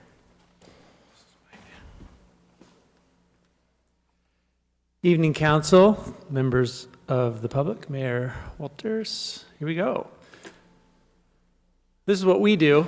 No toddlers were hurt in the creation of the green spaghetti beard. They're guardians just outside the photo, so if they ate it, they're fine. This is what we do. About 120 youths participated in our sports and summer camps throughout the year. Upcoming, we have track and field is open for registration now. It starts next week. And then all of our summer camps, you can, as the mayor noted, you can register for those starting April 20th. Upcoming events, on the 30th, you can catch a gigantic trout at Heart Lake if you are a child. Bark in the Park on the 13th of June, and Kids Are Best on the 11th of July. All those are free. 4th of July this year, we're asking you to register. That's free. We just want to make sure we have a contact person so we can talk with you about the importance of keeping the children safe. They might not have the best judgment as to running out into the street to gather things. We want you to have good judgment and walk alongside your parade and hand things out in the bike path lanes. So registering helps us contact you to remind you of that and keep everything safe. And thanks again to the Port of Anacortes for helping us sponsor that 4th of July fireworks. And the Samish Nation has also donated $2,500 towards that. Goals for 2026, maintain our level of services at our downtown parks, ACFL, Senior Center, recreation programs, Grandview Cemetery, and Washington Park. work with Skagit County and area partners on sustainable meals programs for seniors after June 30th. As you know, that's when the county's stopping to do that. We had some good news today that we think we have a partner going forward, but they need to meet with us, and more on that later, so that's good news. Grant applications for Ship Harbor and Volunteer Park. Ship Harbor you've seen, Volunteer Park's coming to you in a week, and collaborating across departments on the A Avenue landfill as remedial investigation work begins this spring. More on that in just a second. Long-term strategic goals, providing infrastructure and opportunities for families to recreate year-round. We know that we'd like a place to escape the gray rain in the wintertime for families. We're working on that. Continue offering quality recreation programs at an affordable price for the local community. It's very important for us that everyone can afford to do what we offer, and are grateful to the Parks Foundation for helping us with scholarships if families cannot make it, even at our reduced prices. Find opportunities to build and maintain park infrastructure to keep up with growth, and continue the build out of the Guimas Channel Trail. Those are our long-term strategic goals. As the mayor noted, Dean Williamson, in his 20th year at Washington Park, was awarded the Mayor's Award of Merit, and our staff is important to everything we do every day. Okay, as mentioned, I'll skip through this one, but this is the Senior Center. We're working on lunches throughout the year, Meals on Wheels, congregate meals, very important to not only group activity, but just feeding those who are hungry in our community. So we have good news, more about that coming to you in the future. The Forest Lands Plan, can't get enough of that. It's coming to you next week. You'll get a matrix and the plan with revisions in it. I think about 176 to 79 responses with the comments that received that you'll have, noting where that stuff was added to the plan. So you can see the matrix, the comments, the action taken, and directions on where you can see that in the plan itself. So, and the Maritime Plaza moving along nicely down at the depot right next to the W.T. Preston. That should be completed. You'll see, hopefully, paving done there to the entrance next week, and then the pavers going in the week after that. Our goal is to be ready for the first day of the market. Fingers crossed, a lot depends on weather and everything, but that's our goal. And thanks to engineering, they're helping us throughout with that project, giving us great support. Columbariums, those are above-ground niches that are in place at the cemetery. Next week, you'll see, thanks to our help from the legal department, ordinance to help us bring in both columbariums into the city and green burial. So we'll be having a conversation about that next week. Ben Root Skate Park, their bid documents are being formed right now thanks to help from legal and engineering. And you should see those go out to bid soon, and a contract coming back to you hopefully in May with a construction timeline this summer. A Avenue landfill. The public should see some work being done on the remedial investigation work plan. So that would mean like drilling for groundwater wells. So we'll have to close the trail a day or two here and there so the drill rig can get out there and drill the wells. And then you'll see sampling. That shouldn't disrupt the public, but if people see that, we're happy to tell people about that. Thanks to help from Public Works Solid Waste Division for helping to fund that. Heart Lake Shoreline Restoration, this is through a grant from the state and matching funds through the Conservation Easement Program and private funds. Conservation Easement Program interest earnings. So the principal remains intact, earnings are being spent from the interest. And you should see us coming, we're in the gathering information, critical areas, and engineering, and then we'll come back for permitting where the public can have a chance to comment on that. Senior Center activity funding from the foundation. Thanks to their generosity, you'll see us moving a few offices around to make room for more classes and consolidating the staff into a different area just to give that room where you see Carl and Amanda now will become a classroom. And that's, again, thanks to the generous donations from the foundation. Conserve, Reform, Invest. So we are working with organizations like the Foundation and the Senior Center Foundation to support our maintenance project expenses. They are helping us pay for things like gravel, things like equipment that we need to use to do work in the parks, because we don't have money in our budget. So in the long term, it's not sustainable, but in the short term, it's helping us quite a bit. We're reducing our use of fertilizer is just one example. We removed one FTE from our budget, and we're collaborating with our partners, as mentioned previously, for the funding of the fireworks display. And then we are updating our forest plan with in-house staff. A lot of the work that we do across our things, our projects are all in-house, just to save money, and we can do it. So we are looking for more grant opportunities, as you'll see next week and have seen, and we are increasing fees to cover the cost of our staffing, places like Grandview Cemetery, Washington Park, and our field use rentals. In our budget, so overall in our 101, our main fund, we are at 15%. We're on track. Maintenance, as I said, is coming from private donations, funds for equipment and such, funding from our staff reserves, and in the, I'll call attention to the professional services line item, that's at 33% right there. And that's a lot of pass-through. So if, say the contract for the fireworks, foundation improvements pass through there, and so those will be reimbursed. The interlocal we have with the school district will not be reimbursed. Revenue status, we're doing pretty good at 22 and 23% respectively, and generally our highest quarters of revenue are quarter 2 and 3. You know, people get out and they want to do things. Quarter 1's a little slower. At the cemetery, we are right on target for quarter 1. Staff there is also coming from revenue funds.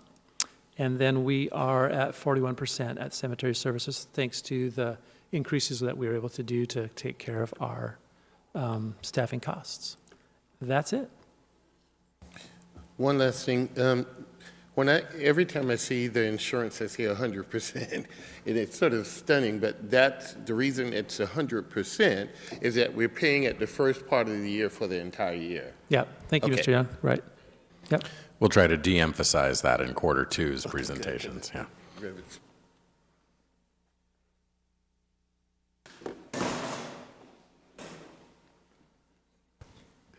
Good evening, Mayor, Council, members of the public. I'm John Coleman, Director of the Planning Community Economic Development Department.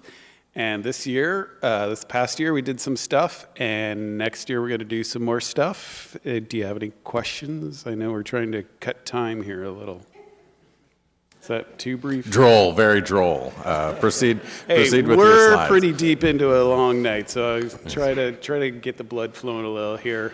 In the PCED, I like to say we've got 3.5 departments. We obviously have the planning and the building department. I think most people know what those are. We also have economic development, and then we have Stephanie that does a whole bunch of other stuff like LTAC and event planning and the special events, I should say, the community development block grant and other community services. So like that's kind of 1.5 over in that end over there. So and then in planning and building, that they also kind of combine a little bit to be part of our permitting center.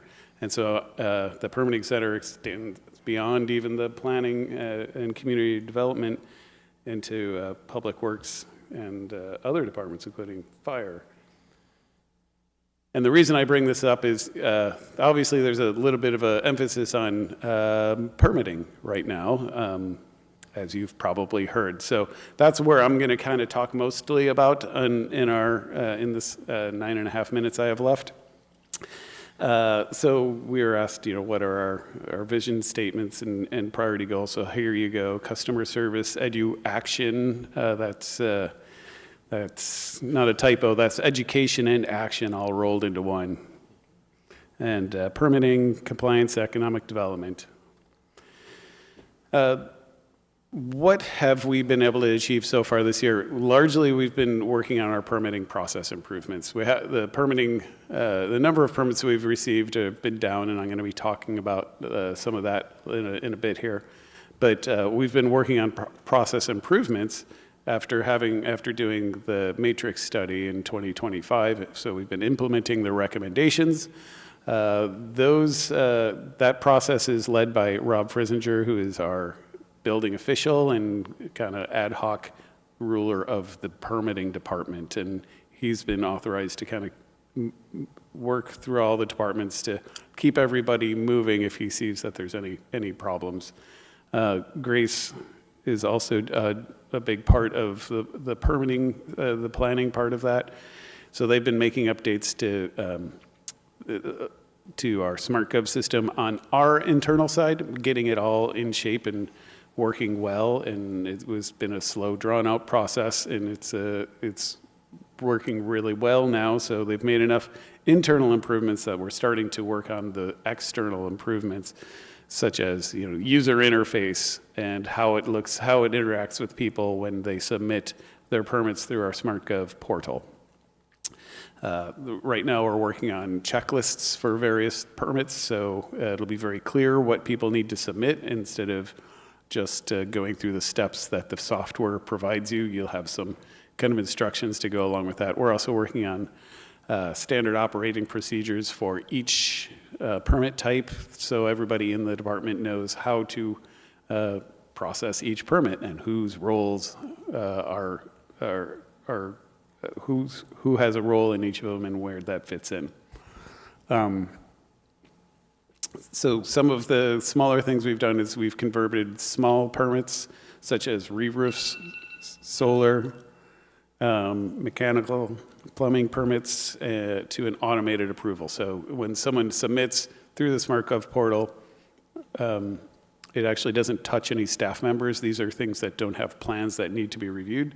So they can just submit their plans and pay, and they'll be issued their permit, and then they'll be able to schedule their inspections.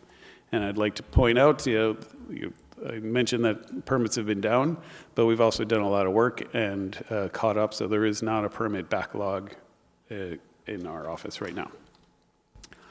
So while we're talking about permitting, one of the main things that we can point to is housing units. So, we receive permits for all types of things beyond that don't include housing units, but housing units is one of the main measures that we use to see what's going on. Plus, we have a lot of interest in housing and housing affordability in this community. So, if you look here, this explains, this chart, there's graph, I should say, talks about the types of permits issued and the number of them, showing them over the years.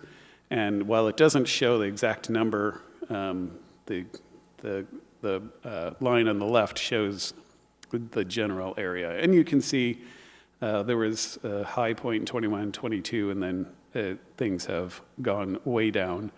Received far fewer permits starting in 23, 24, and continued into 25.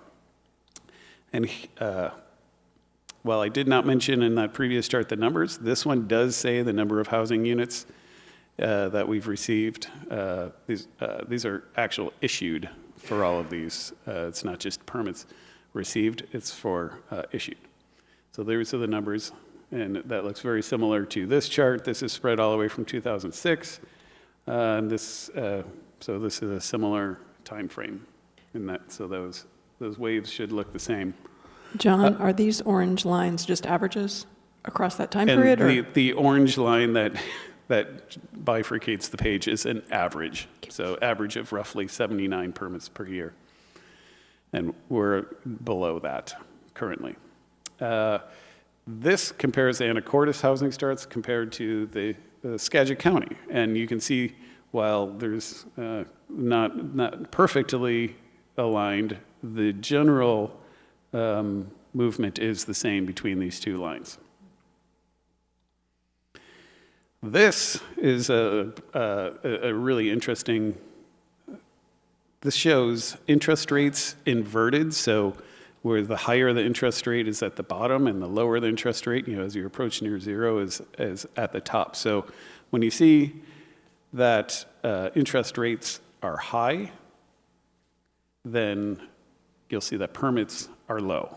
And that these two lines follow with the exception of 2005 to 2007, these lines follow very similarly. And that's just, so this is to indicate that the number of housing units that we're seeing submitted in permits is completely related to the number of, or to the interest rates.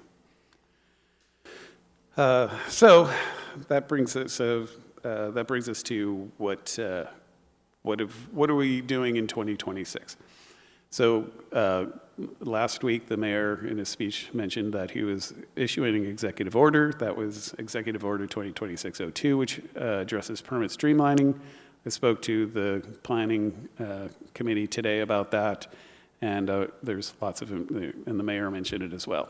That puts an emphasis for the next 3 months for the planning department to be working on improving permitting systems and doing certain things to make permitting a little easier. I don't have time to go into that in my remaining 2 minutes now.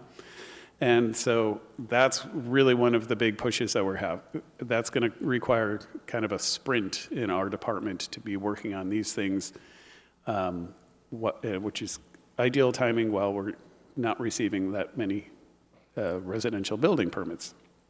So hopefully we can get a lot done on that, and well, we fully intend to. Other things that we have going on in our department is working on the event facility, the joint with the port. And you can see I've tried to incorporate the mayor's reform invest into each of these. So the permit processing, well, we're reforming the process, and well, it's going to take a little bit of investment to do so. The event facility is a true investment in capital funds in order to create an event facility that will then generate more economic activity and tourism in the area, which is really important to our finance director. The Fidalgo Bay DNR lease area, that's also a project where we're expecting some reformation and possibly some investment into our facilities down there in order to recuperate more money from the people that use it and make it a better area that is better to use, and just create a more efficient system for people that are leasing areas from us in that DNR lease area. We're also working on coming towards the completion of the downtown streetscapes plan, again, an investment where the city spent several tens of thousands of dollars on that plan. And so we can use that to do some revitalization or improvements, I should say, in our downtown area, again, to stimulate additional investment and tourism in that area. And then ongoing annual work, these are things that we're always doing, special events, community development block grant, lodging tax, and permitting, processing, and inspections. We also this year have to update our critical areas ordinance and our shoreline master program. Those two are going to be going with each other because there is a tie between them. We're also doing several changes to the AMC to improve permitting as, again, the executive order requested. Tomorrow, the Planning Commission, for example, is going to be reviewing vehicle, boat sales, and repair changes to the code to make it easier to have automotive repair in the industrial neighborhood, and also to clarify a lot of the inconsistencies to make sure that, in particular, boat sales and boat repair are allowed in that area, because they are now, and that's really what that area is intended for, is we want to make the code crystal clear that those are allowed to remain. We also are spending a lot of effort helping the legal department as they defend our comprehensive plan and development regulations and update from appeals, as well as our stormwater plan. Now, here's the budget part. We don't have any surprises. We're coming in either below or on budget for all of our expenditures, except for insurance. We're at 100% already, so hopefully that's not 400% by the end of the year, but not really sure how that one works. And then revenue status. Building permits are, like, we're planning for a down year, but so we're still a little bit below. However, building permits are very cyclical. All it takes is for one apartment building, and now we're going to be at 150%. So we're not really too panicked about how this is going. We're a little bit behind, but it has been winter and not exactly when people are intending to build. And interest rates are not going down yet. I don't know if they are going to, or if they're going to go up. So to be determined, and that's a little bit beyond what we can handle in our department. And that is all I have for you tonight. I just want to say one more thing, not about you, John, but this is about all the department heads. You know what would also be very helpful? You guys are so knowledgeable about the things that you're doing, and you tend to use acronyms, as in any industry. And in your report, when you're using the acronyms, at least for the first time, put in parentheses behind it so we know what the acronym is. It just helps us, and it'll help the public. And I know it rolls off the tip of your tongue, but it just would be helpful. So if you do that, I'm happy.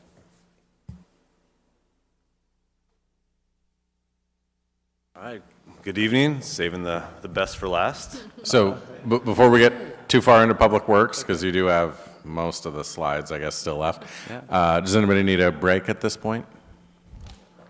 I mean, if any one of you needs a break, we could take 5 minutes? 1 minute stretch? We're still planning to do like Okay, questions. come back more or less. in no more than 2 minutes. Stand at ease.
Do it, Ryan. Do it. All right, thank you for keeping that 2 minute break to no more than 5 minutes. 2 minutes. It was 2 minutes.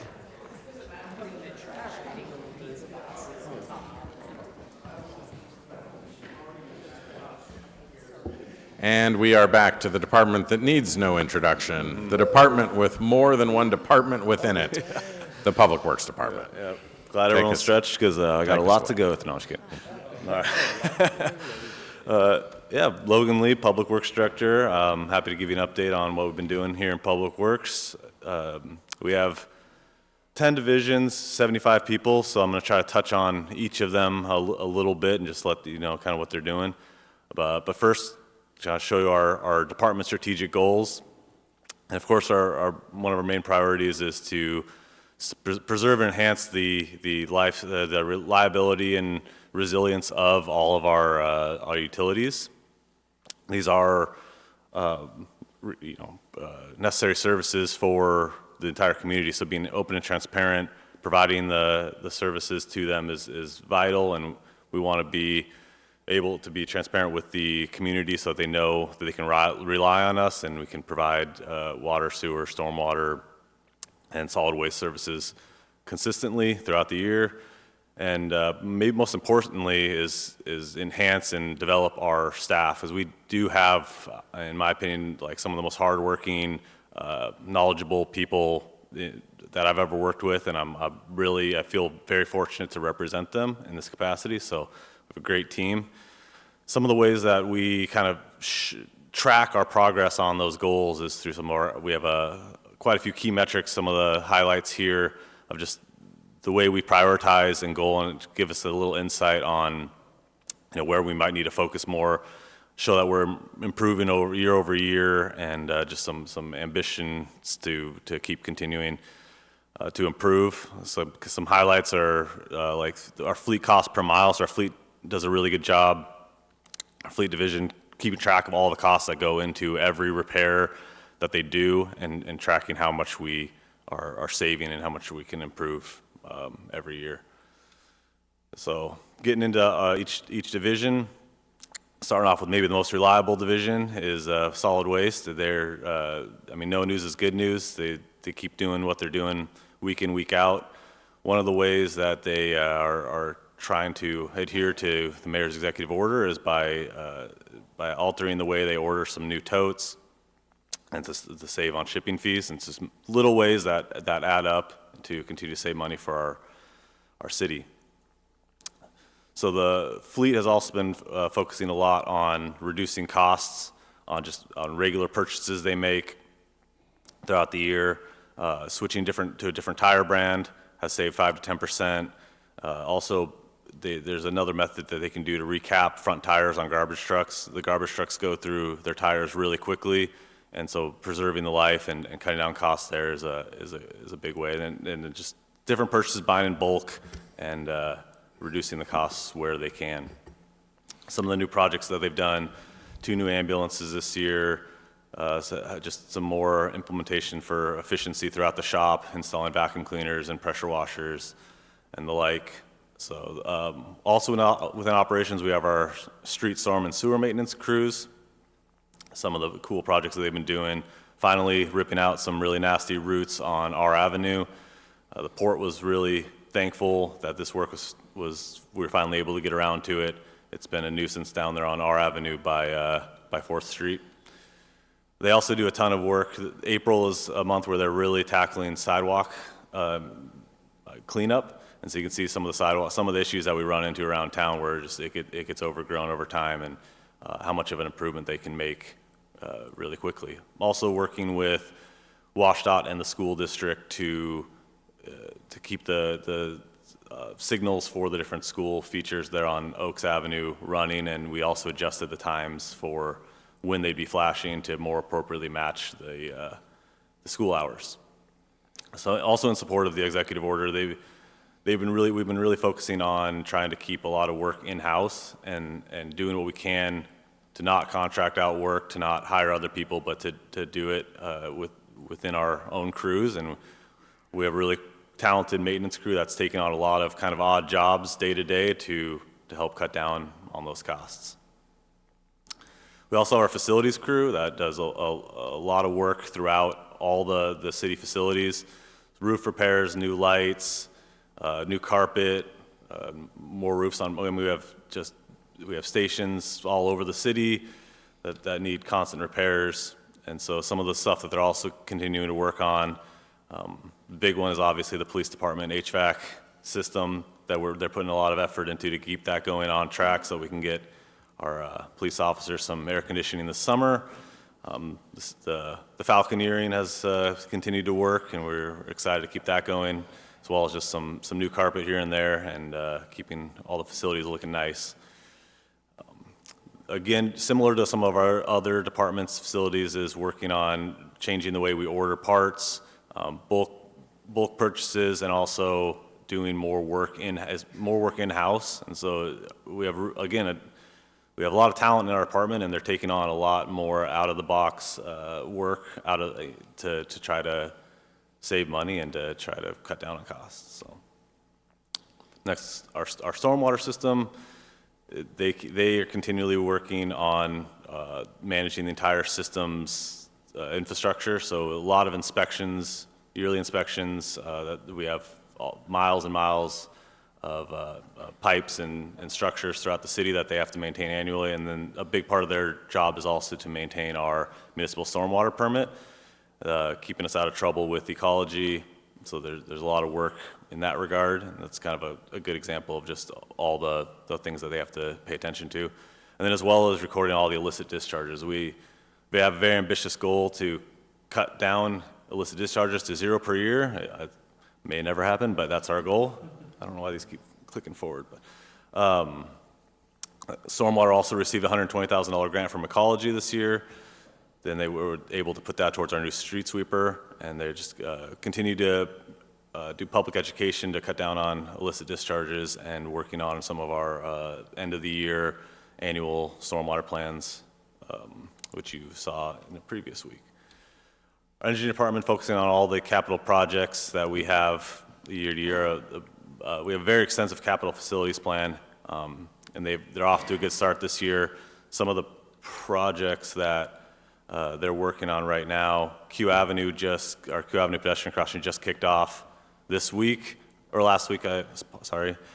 Some work at the water plant with our north line repair, and we have some big water line replacements that will begin this year. Jura Lane is already complete, pedestrian crossing improvements. Then we have 2 really large projects coming up. The combined sewer overflow at the wastewater plant, I believe, starts at the end of this month, and then hopefully next winter we will start the Pass Lake 10-inch line that goes down to Deception Pass. Some big accomplishments for our engineering department this year. A huge one was final acceptance on the wastewater plant outfall project. That was a $20 million FEMA federally funded project that had a ton of moving parts. A big shout out to Jeff Beltramini, our lead senior engineering tech, for bringing that project home, because that was a huge endeavor. Some of the other projects that we hope to get kicked off soon, 12th and Commercial is coming back at the end of this month. Reservoir design on 29th Street, which we presented a week ago. And then we've also been helping assist parks with some of their various projects. And this month we submitted 2 new grant applications, and then next month we'll submit 2 more for some large scale projects that we hope to do in the future.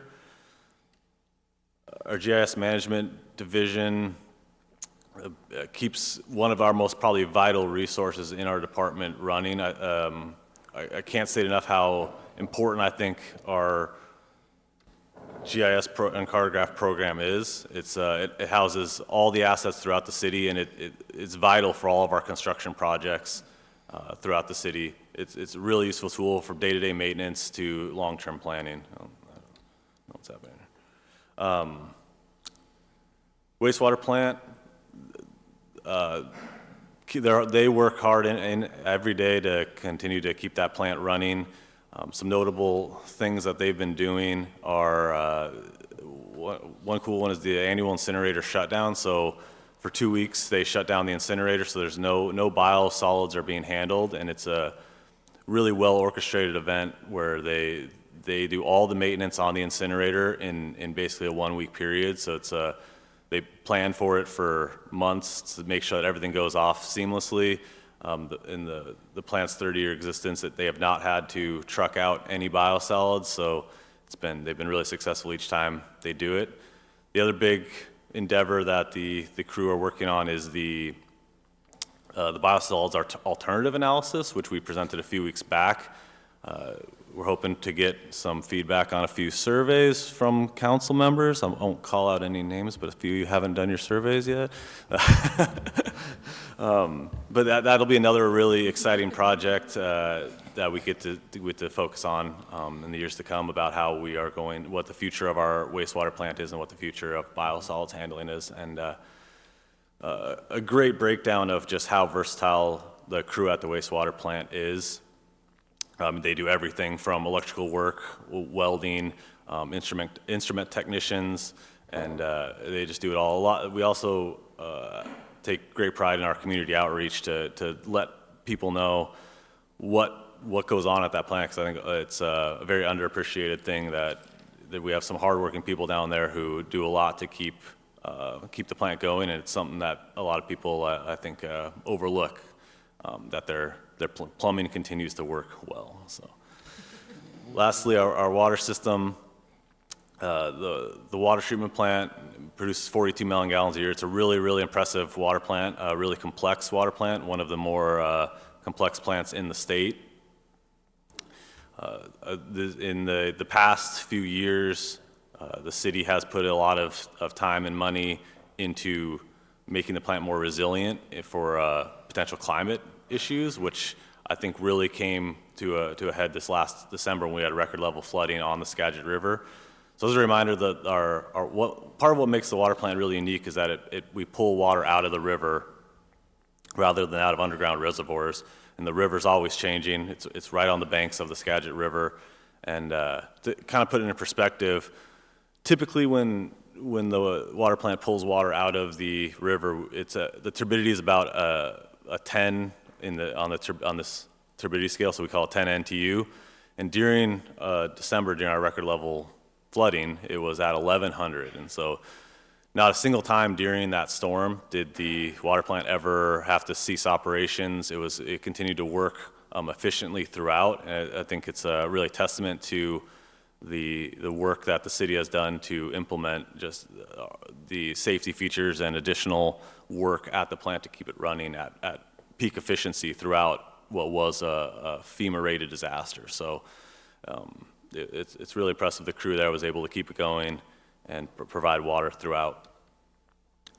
And it's also at the plant, they've been continuing to work on ways that we can look ahead, save money in repairing things before they become problems, and also making tweaks to the system. A great example of that is a slight modification to the backwashing process. I won't get into the operations too much, but you can see how just little changes can add up to millions of gallons of water saved, which can net a nice annual savings of up to almost $20,000. So just continue to refine those processes to try to cut expenses. Lastly, our water distribution team, who manages all the pipelines, all the water lines from the minute it leaves the plant in Mount Vernon to all the way to Anacortes and the whole network through town. These are the guys that will jump out in the middle of the night and repair your water line when something goes wrong. There's hundreds of miles of pipe throughout the city that they are responsible for keeping going, and they do a great job replacing pipes, being there when things go wrong, and doing what they can to do preventative maintenance to keep things running. One of the big projects they were able to do at the beginning of this year was installing some deep wells for cathodic protection. Again, I won't get into the science of it, but it's if I remember right, 85-foot deep wells that they install to help reduce corrosion and ensure that our pipelines last as long as we can, and that we're protecting our investment and achieving a reliable water source. Also, we have a robust water. Water takes a lot of maintenance. It takes a lot of time to keep it running clean. This is water that our whole city drinks, and it's vital to the health of the city. So we want to make sure that our water is staying at top quality and as good as it can be. And water doesn't do well when it sits stagnant. So every year our team goes out and flushes the entire system So they began doing that this month. Notices go out, and it's a big job, and they keep it going, and it helps keep the water system pumping cleanly. There's a big effort to continue to maintain and replace some of the pressure-reducing valves throughout the city. Our system is rather unique because of the elevation. We have significant elevation change here on Fidalgo Island, as well as a very high service pump in order to pump the water all the way from Mount Vernon to here. So it creates a lot of different pressure variations. A foot of elevation can change the pressure in your pipe by about 2.3 psi per foot of elevation change. So you can quickly overload house plumbing if you don't have these valves in place to separate the pressure zones, so that normal house you want between 20 and 30 psi. So you can see how we could without having these reduction valves, it would be bad for people's plumbing systems. So they're an important thing to keep around. It really helps system out. So finally, into our budgets for street construction, we're on pace there. The travel and training at 56%, but again, that's a very small line item, so that's kind of a one-time purchase. We don't do a lot of travel and training out of there. Our street maintenance, similar story. We're close to that 25% mark throughout. A notable one is our professional services is high. There is some carryover from projects initiated last year, as well as some, as I mentioned before, we're doing 4 pretty intensive grant applications currently, and so we've used some outside help to make those applications as competitive as possible. So a lot of our professional services are kind of front-loaded in that way. Once we're done with these grant applications, that's it for the year. Equipment rental, similar story, 25% kind of throughout. Solid waste, again, right on target, besides the insurance, but that seems to be popping up for everybody. Wastewater, again, and I believe Steve mentioned that this is only for the first 2 months, so it's we don't expect to quite see the full 25%. So I believe we're on track. Also, wastewater as well as water will fluctuate more during the higher water demand months, so we expect to see more revenue during the summer. Or sorry, we're not on revenue yet, we're still on expenses, sorry. But it is, again, under 25% for budget utilization for stormwater. And then water, same story, we're sitting pretty well there. We've done a lot to cut costs and backlog stuff. So now for the revenue, solid waste is pretty solid story, and we're at 25%.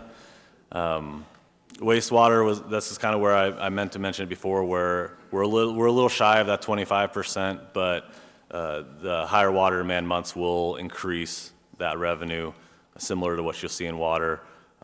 Stormwater above 20%, 25%, doing well, and then water, of course, which we're very close to that. But as I said, during the summer, where the water demand peaks, we'll see increased revenue in quarter 2, quarter 3. So that is all I have. So. Thank you. Please forgive me for doubting how quickly you could move through the remainder of those slides.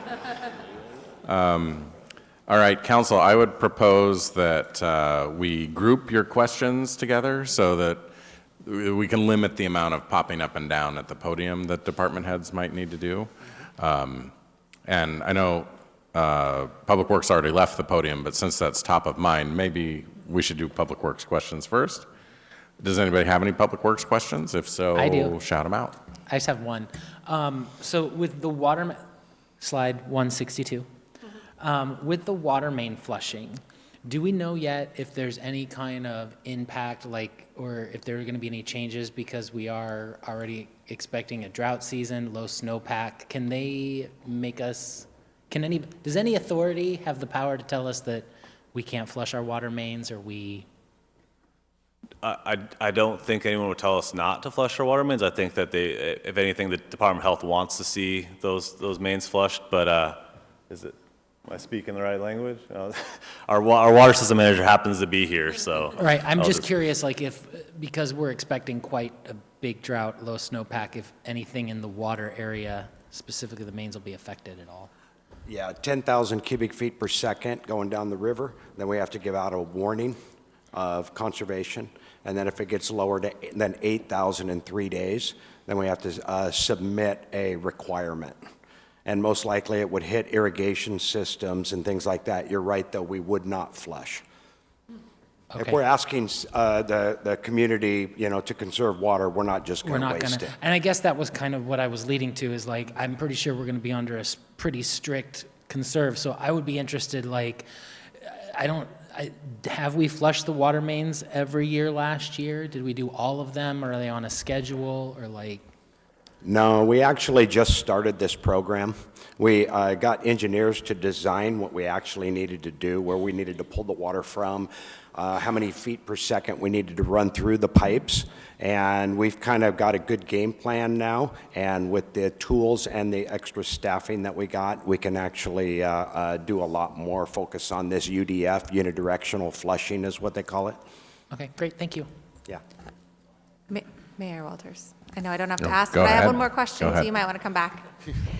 Because Councilmember Fantini brought up the flushing, every so often we'll hear complaints about discolored water coming through the pipes. Does this flushing have any connection? Can That's you explain exactly that? why we are going to do it.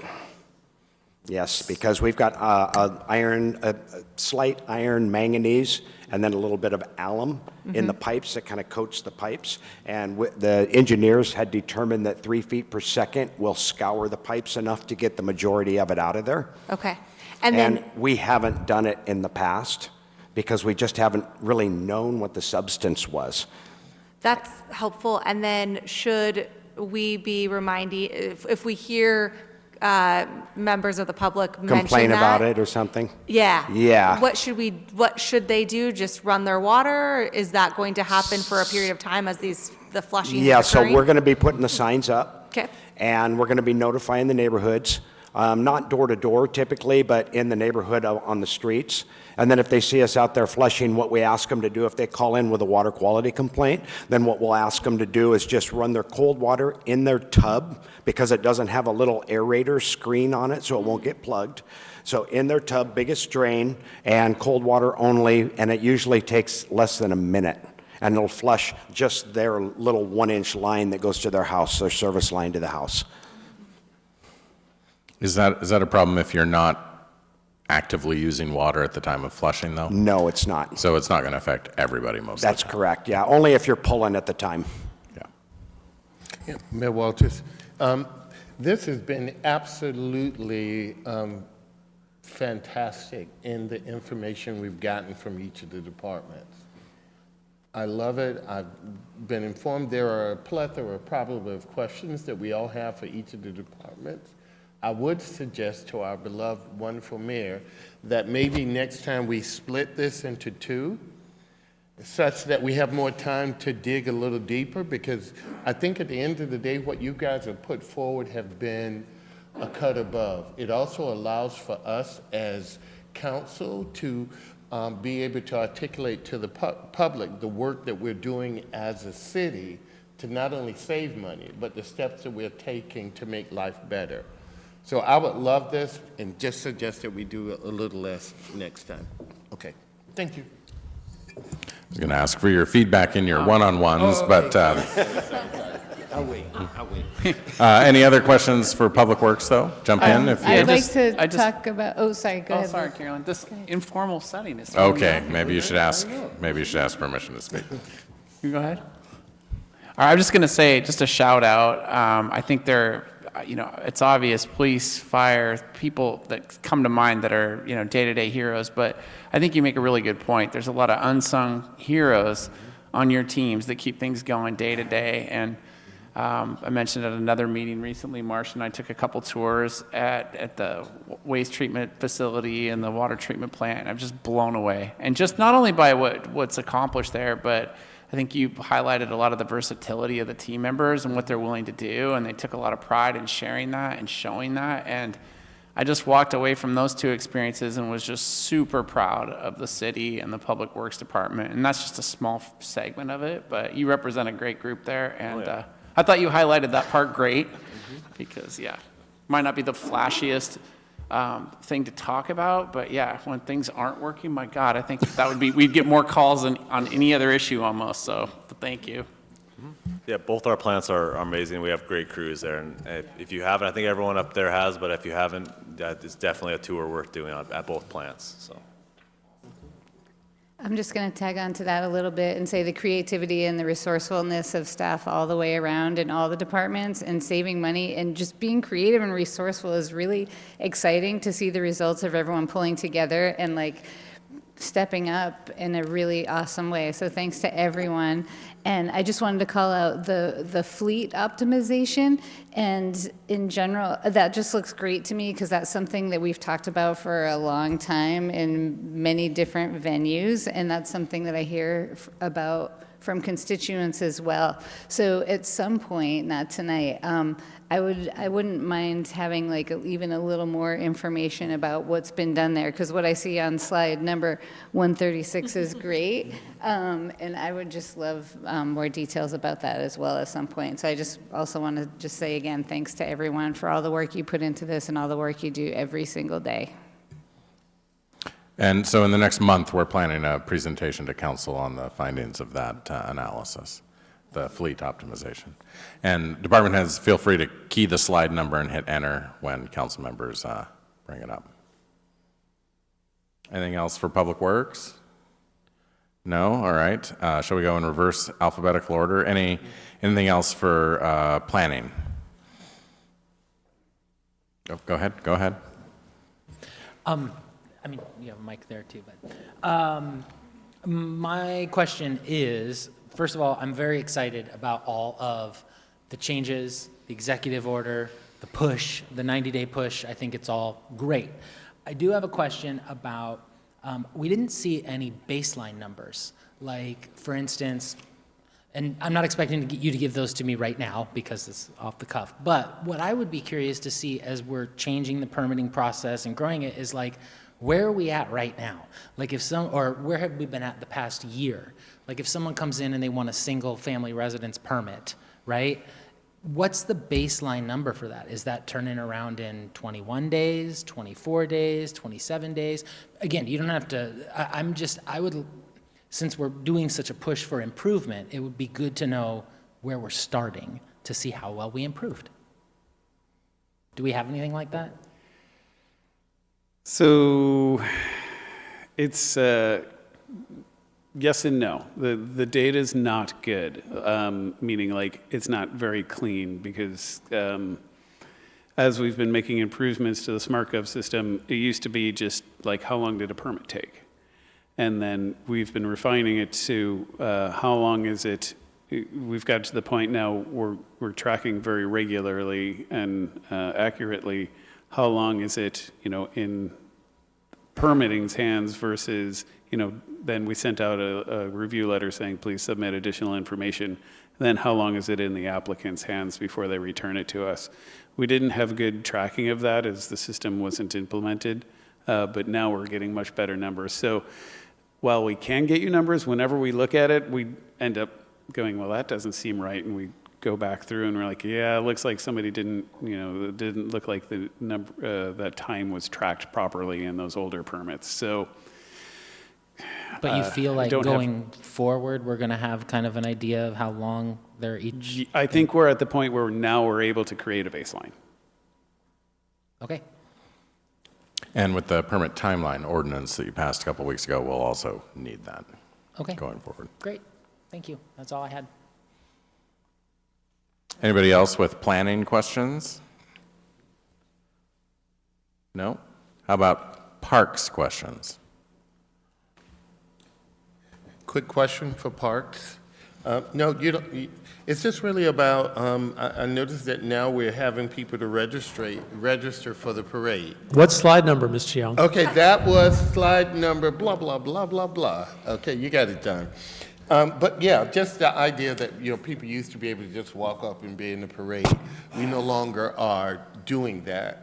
Correct, you're absolutely right. And where Slide 99. Slide 99, Yeah. that's what I was about to say. Slide 99, it came to me. So that's being pushed out throughout the city, blah, blah, blah. We're Okay, and we're asking, yes, we're asking for your help publicizing that. We're trying to get Okay. people to contact us. We need to know who they are so we can talk to them and encourage them to act safely during the parade. Most people do by and large. And Right.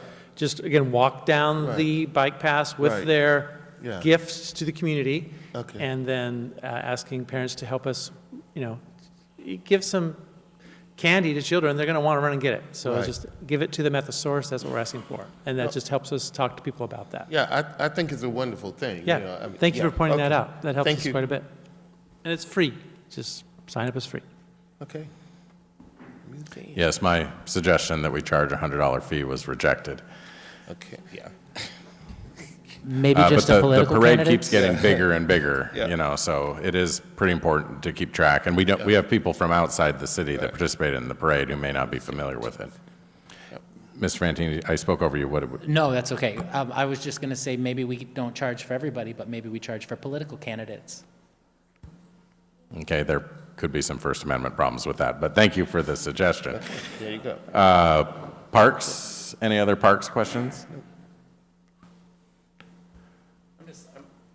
I'm excited to hear more about the Meals on Wheels and Oh, yeah. what you got coming with that. Yeah. So I know you don't have it today, Yeah. but that was encouraging at least. All right, library will be next week. Any questions for museum? Yes. Just basically, I love the idea of that tours with American Cruise Line and the local ability. I think just personally, I thought that the challenge was in where it was coming in and then also the time in downtown. I think in working to coordinate with the cruise line to try to, maybe even they may want to come in on a different day. But even with yours in the museums, having that self-tours, I've heard great things about it. So, how we market it, how we promote it will be, I think, a big part of it. And so, maybe if we later at the port decide that they could come in, near where the orca whale is, but I'm just tossing out an idea. But I love it. And also tell us about the 18th again, the fundraiser cruise. Is it still open for people that may want to sort of participate? Yes, Is it already filled yes, up? it is. The April 18th cruise still has space in it, whereas the August is sold out and the June is almost. So. Wow. And the Where weather's would we supposed to go? be nice on Saturday. Yeah. Where would we go, where would anyone, including myself and others, where would we go to find out about the cruise and try to get tickets? Island Adventures website. Okay. So, okay, got it. Thank you. Any other questions for museum? Moving on then, how about APD, police? Any questions for police? Absolutely. Don't make the police Just chief kidding. get up. No, yeah, You can- I'm just kidding. All right. Okay. I think there is an opportunity, I'm just curious on your opinion. I think that our parking code is excellent, phenomenal even. What? The only issue I take with it is the first-time offense fee of $10. I'm curious if you're finding a $10 first-time offense as a deterrent for people to park there again, or if you're finding it as more of a, you mean I get to park here all day for $10? First of all, I don't have a slide number 2 I put with that. Darn it, that's the only one I didn't put a slide in. Second of all, to answer your question, I don't think that we've been able to contact individuals who have been cited for that type of feedback. Typically, they are paying their fines to the court clerk's office, and we don't get a lot of feedback on the back end. And then just a question for the mayor. If we wanted to revisit changing that, could we? Oh, yes. I think that there are multiple different things that we can do with the parking code there, including have differential fines for different areas. I think that $10 fine was especially low for targeting downtown business areas, but it could be higher or lower there, higher or lower in other parts of the city. And we'll be exploring options for doing quite a bit more with parking for presentation to you as part of the 2027 budget process. So I think now would be a great time to be assembling ideas for potential revisions to the parking code to visit in the fall. Okay, thank you. Mayor Walters, I know you don't. Go ahead. I was just going to start talking, but it's getting polite over here. I know, right? Anyway, I appreciate the presentation. The one thing that I just wanted to kind of bring up again, or bring up in another setting, is I'm really happy that there's going to be bike patrol. I'm excited to see that in the coming months as it warms up and it gets busier. I also think that we need to do some work on enforcement and safety when it comes to electric bikes and scooters on sidewalks and roads specifically. So hopefully that is either a public safety committee discussion or somewhere else, but it's getting scary to see kids with helmets that fall off as they're crossing random streets and things like that. So if you have any thoughts on that, or... You're slightly ahead of schedule. We can discuss that tomorrow at a Public Safety Committee meeting. Perfect. There's some revisions potentially that we're looking at in the current code for motorized scooters and how we can address the concerns that you're talking about tonight with those revisions. Cool. One of the things I heard the most about last year. Yeah, and I mean, I get it. An electric scooter and bikes are fun, but we also want people to be as safe as possible. So, thank you. Just a comment, Chief Wood. I was just encouraged by the amount of self-generated calls this year versus last year, and being staffed the way you are, and just I've certainly felt more of a presence too, just driving around, and it's nice that you're catching some stuff proactively, keeping the city safer. That's one comment that I've consistently heard the last 6 months is, we're seeing police everywhere. And that's, thank you to our community for that supported the public safety levy, because that is the reason why we have that luxury currently. I wanted to, one of the questions I have is about challenged students. We've got students that are, simply struggling for one reason or another, family events, things. So, more recently, I was asked to attend a discussion about a student and what should or should not be taking place. This was a great student, but, parents, I understand, were substance abusing, but the student wasn't in this case. But the student was struggling at the same time. Brilliant student, but had been dropping down, and as a result, going from one STEM to another, level of learning and the expectation. One of the things that I'm hoping that maybe we find a way, I always thought that, before we really penalize some students so severely that life changes for them and the trajectory that they're on really becomes clouded by the world and all the stuff that they're confronted. I would love at some point, maybe we find a way for them to become volunteers, maybe at the police department or one of these departments, such that they get to see crime, have structure, understand what this is all about. It is momentous in the sense that it really helps students to realize that there's a hierarchy, there's structure, and that there are wonderful people trying to fight those elements rather than not getting that side of it. So, and I want to do a shout out to John. I reached out to John about one of those students that was doing extraordinarily well. And he indicated that their volunteer program that they were having, it's just so good. And I told the grandparent who's raising the kid, basically, and they were just so happy because, again, sometimes they didn't know what were available in the community. Although I know we put it out there, but there's just some families that are missing it in the cut because they're working so hard to survive,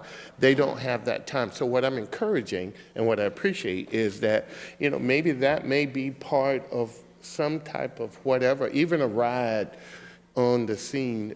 I just think that we can help a couple of kids, maybe not a lot, but at the end of the day, I think that hope that they will get from a structure, a police structure, and also just being in the middle of other people other than seeing what some parents are doing less than, I think is so hopeful. So I'm hoping that we can do more of that. And so I want to say thank you to you, John, for reaching out. I know they go through all the processes of determining whether or not this person will work here or not work there. The idea of them applying has already been encouraging. And I've taken it personally in the sense that, I'm trying to mentor where I can to help all students reach out. So I applaud you guys for that piece of what you're doing, and I encourage you to expand it just a little bit. Other questions of police? No? All right, let's go on to fire. Any questions for fire? Mayor Walters. I'll say the mayor. Oh, hello, interim chief. I have a question, maybe I'm the only one up here that has it, about the overtime, because I see kind of a caution flag when I see that we are in March, those numbers are through March, and we're at 50% of our projected overtime for the year. Is that due to any, I know you talked a little bit about the training and all of that, but I assume a lot of that happens all the time. So is this tracking like normally we would see overtime numbers? Has it been increased? I know that's probably a hard question for you. It is a very hard question for me because I've been at the helm a week. Yeah. So with my previous role, I had like 4 line items in the budget that I managed, and this was not one of them. But I will say that we are going to look at all of our overtime expenses, and we're going to look at, as I tried to line out, operational ones, training ones, and set a dollar value on them so we can examine it at the end of the year and be accountable for overtime spending. Okay. I would be curious to know too, just historically, where we've ended on those overtime numbers for the last couple of years. Well, I look at... you don't have to give it to me right now. Yeah. I look at overtime spending for 2025 at $760,000, and in 2024 at $587,000. I would be interested in the same thing, but again, I totally understand. When we look at staffing, what prior staffing was in relation to that overtime and what we have now by staffing in relation to overtime, I do think that, I know you guys are working hard, but I do think that we need to look harder at it and to see if the increase in staffing could have, or maybe possibly should have, reduced a bit of the overtime. I look forward to you being in the position to bring some information to us. But like my colleague here, I'm interested in those numbers at some point coming back so we can discuss it. I know the mayor's just getting his arms around this elephant, eating it at the whole time, but I think he's doing a good job. Don't get the big head. But I really do think he's doing a good job, but I would be interested in those numbers. One other thing too, it does look like that I know over the last couple of years, we've really shifted to do a lot of in-house training versus, I think we did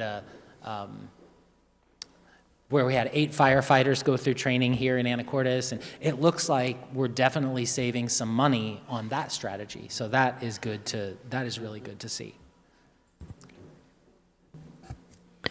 Chief, could I ask a much more prosaic question? If you go back to slide 55, I think. Can you just give us a little bit more understanding of what each of those definitions of calls means? Sure. So the 100 value are structure fires, or fires related inside a structure, outside a structure. Overpressurized, ruptured, explosion, I immediately didn't find that in the database to know better what it is. Rescue and EMS are EMS incidents. Hazardous conditions are hazmat conditions, gas spills, and things like that. Okay. Service calls are, for example, we end up arriving on the scene and it's not it's not a fire, it's not electrical, it's some other issue that the resident was having, and we resolved the issue for them. Good intent calls. The good intent calls can be anything from, for example, when a unit is canceled en route, or canceled at the scene. For example, when medics end up going out to different incidents, and maybe there's firefighters, EMTs on scene, and they are able to resolve the issue without them, then we'll cancel the medic. Okay. A patient may refuse EMS care. Basically, somebody else has called for EMS, and when the staff get in to the location with the patient, or the person, because they're not technically a patient yet, they just say, hey, I didn't call you, and I don't want you. Third-party calling, and that's another example of third-party calling. Drive-by 911 calls, so we are inundated with people that are driving past, and they say, hey, I think there's somebody unconscious on the front yard, and staff get there, and there's a gentleman sunning himself in his own home, enjoying the hot weather. So, and then another example of that would be arriving on scene and determining that this is not an emergency, and it can be resolved in other ways. The 700, the false alarms, this can be, a false alarm would be, for example, an automatic fire alarm. So a fire alarm both in a commercial structure or in a private residence, and the staff will go in and be able to determine, hey, this is, the alarm's going off, but there's no emergency here. It could be, sometimes we have inexperienced chefs that are hanging out at home, and they start a barbecue and it gets away from them, but when staff get there, it's just flame on from a barbecue. Steam release. There could be smoke detectors chirping or actually alerting, and it could be as simple as it needs a new battery, or we can't determine why the smoke detector went off, but a lot of times we'll get into how old are the smoke detectors, and we'll talk them through, and typically it's a malfunctioning smoke detector. And then carbon monoxide alarms too. Sometimes they'll chirp, sometimes they'll go off, and our staff will come in. They'll come in with their equipment that reads the settings and the limits inside the house, and we'll be able to advise. And 900 special incidents, 6, I didn't pursue that one, and yeah, that's generally. Thank you, that's very helpful. But all of those different types of calls, adding up to your 5,017, 18, whatever it is. Correct. Those are all included in our overlapping call stats as well, right? Correct. Okay, so that's got to be very frustrating when you have 3 calls on and one of them turns out to be one of these types that isn't an emergency. Correct. And that's, again, where we're going to find the battalion chief coming in and doing that system status management. They're going to be able to say, hey, no, divert from that call, go here. I will come in and handle that. And he will be managing that. Yeah. Chief, if you find that you have any recurring nuisance type calls, some jurisdictions have adopted ordinances billing for those. Not so much on the fire side, I don't think, but like automated alarm systems that false alarm more than a certain frequency ended up billed for the calls. I hear the staff sometimes tell us, oh, it's that place. We've got to go back to that place again. Got to go back to that place again. Well, let's put that on a list to think about. Yeah. that would be the type of thing we might want to address. I think we definitely also hear your overtime concern. I mean, that's a real concern. I think, as Chief indicated, there are real reasons to overtime that can't be escaped. Correct. But there's also the real reality that we don't have any money to cover overtime that isn't accounted for in the budget, and that's despite the real problem that the 26 budget is set quite a bit lower than 25 actuals. So we're going to have to reconcile that. So we're going to have to work that question, see if we can reduce it some, and see how else we can pad the budget. So we'll have more info on that for the second quarter report. I have just a couple of comments. So thank you for the presentation, especially on your short notice of taking over all of these different line items. One of the things that I'm kind of curious about, not to respond tonight, but as you start to get more comfortable in the information, and if you have you're willing to kind of take an attempt on answering, is, why is there a higher volume of patient transports than other areas? I don't know if that's just we get less calls and they're more serious calls or what, but if any insight to that would be helpful. And then also, are the overlap of calls happening for a reason? Are we having longer response times? Is it because the hospital isn't able to take patients as quickly? I don't want you to answer now because I feel like all of these are opening a can of worms, but I think it's things that if and when you do get any more kind of insight, we'd like to hear about. Another item is, I know we have the community paramedic. I didn't hear much about it today, which is fine, but always nice to hear about any kind of update with that position. And then finally, as we start to see Medicaid cuts happening, I believe this fall, is that going to impact our reimbursement for transporting patients? Just as another thing that when you come back next time would be interesting to have insight to. Okay, thank you. And you're on Public Safety Committee, right? I am. Yeah, so part of our objective here, I think, is for those issues which might get teased out in the committee meetings, for the department heads to track them and then bubble them up to our next quarterly update so that you all hear about them. Okay. So thank you. Anybody else on fire? Oh, that sounded a little weird. Fiber. Anybody have questions for fiber? That's great, because just Jim's just one thing for fiber. I'm looking forward to hearing about what you said. What are other services we can do to generate revenue? At some point, I would love to hear your thoughts about that.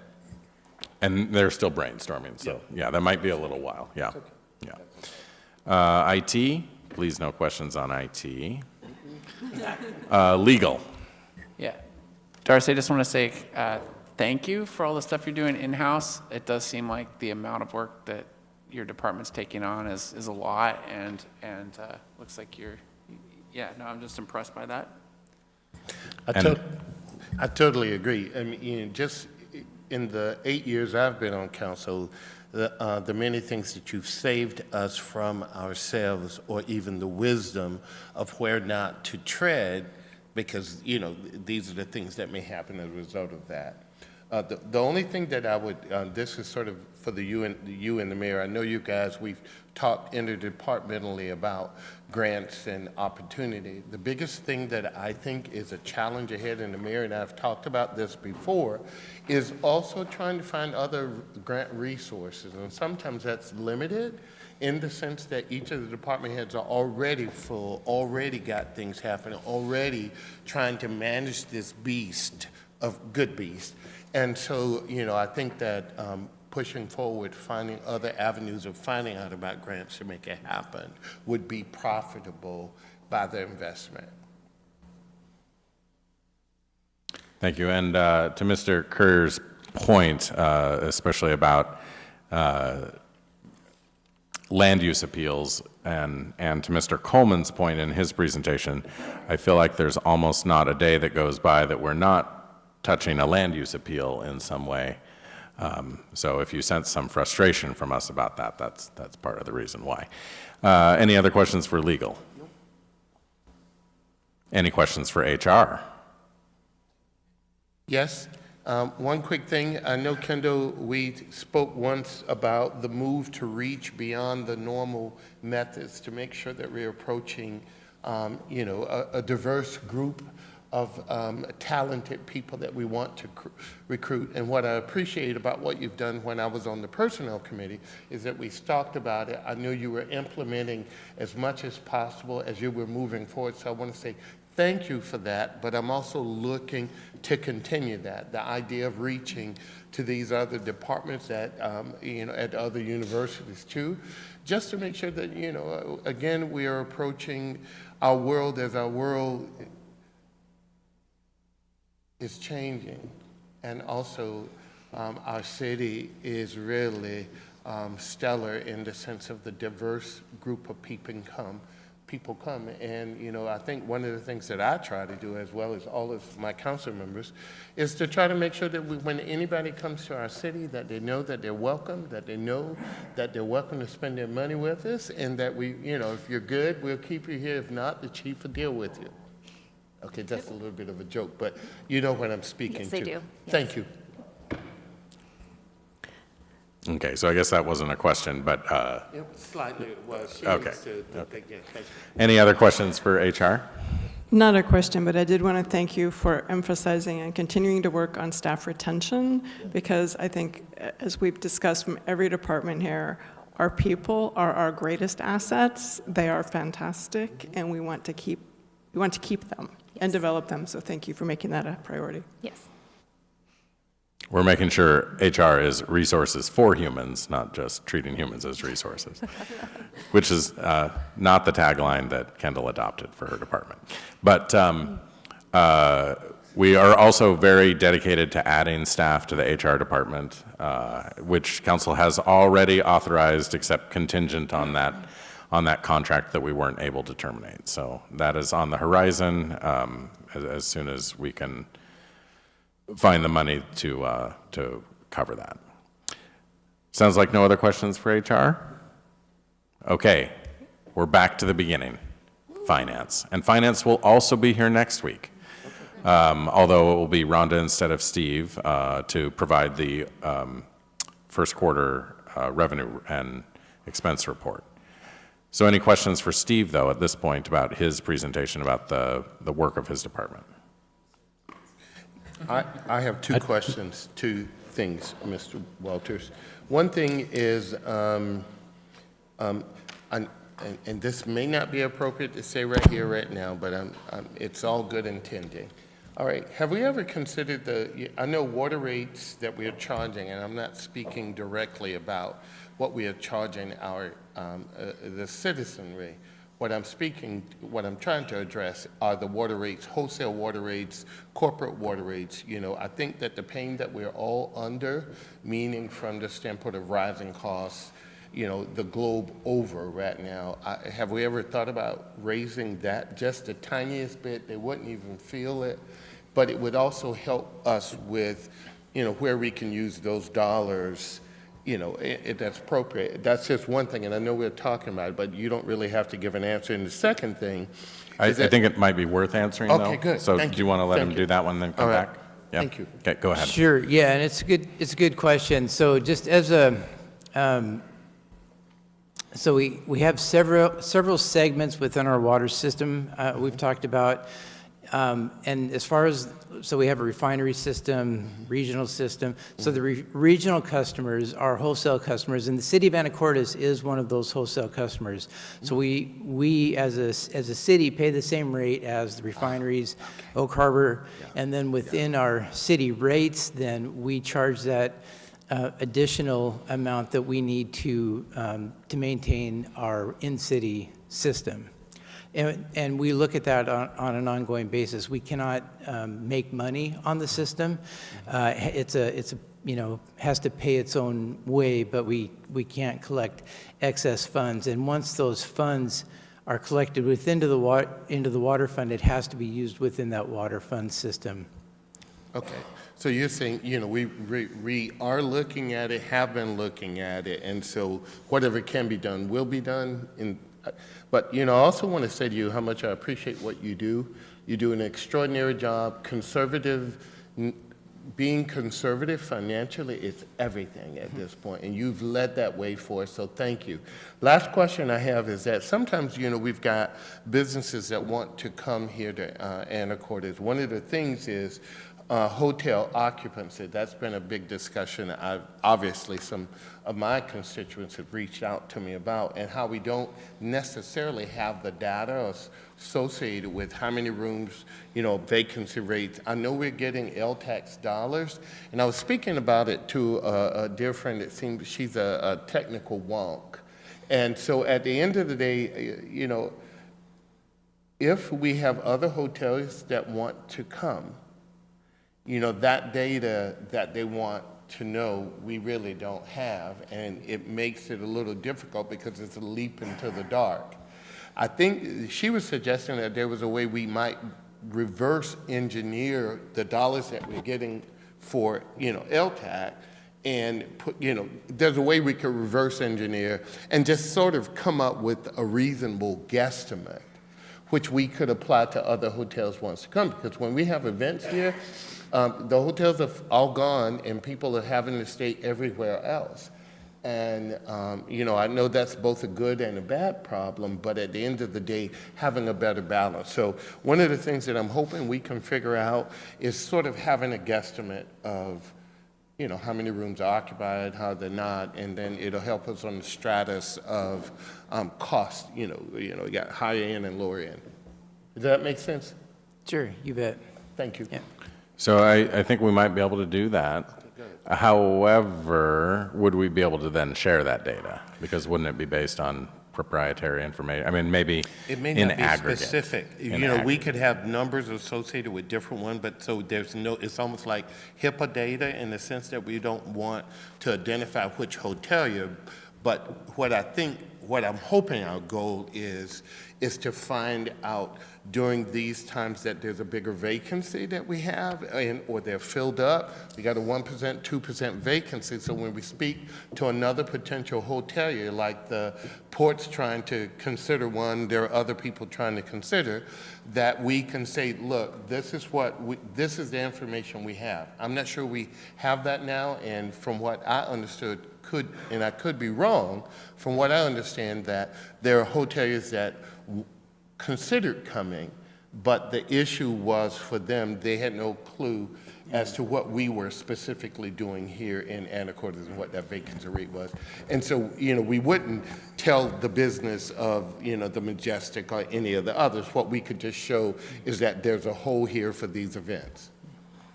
And yeah, it seems like that's something we might be able to pull off. And the port has a consultant on board, so we can connect with them. Thank you. On that question. Okay. Just to follow up, Mr. Young, I also think it would be a great question for Economic Development Committee meeting tomorrow, because we'll have the Skagit Tourism ED there, who may be able to assist us with that, at least countywide. I think so, too. Okay. Any other questions for finance or anybody else? Not a question, but thank you all very much. This has been incredibly informative, and really appreciate the time you've put into it. Thank you, Mr. McDougall. Thank you all very much. At council members, at your one-on-ones with me, I'll be asking you for feedback on this format. I think that this presentation will help us establish a baseline. We're going to refine the metrics. We're going to refine the strategic goals. We can refine the format based on your feedback as well. This took us, you know, a little bit more than 3 hours, and I don't think that is an extraordinary amount of time to spend for us quarterly on the depth and breadth of the departments and the services that the city offers, but also certainly open to feedback on how we might evolve it. So thank you all. We'll go ahead and adjourn the meeting and see you all next week.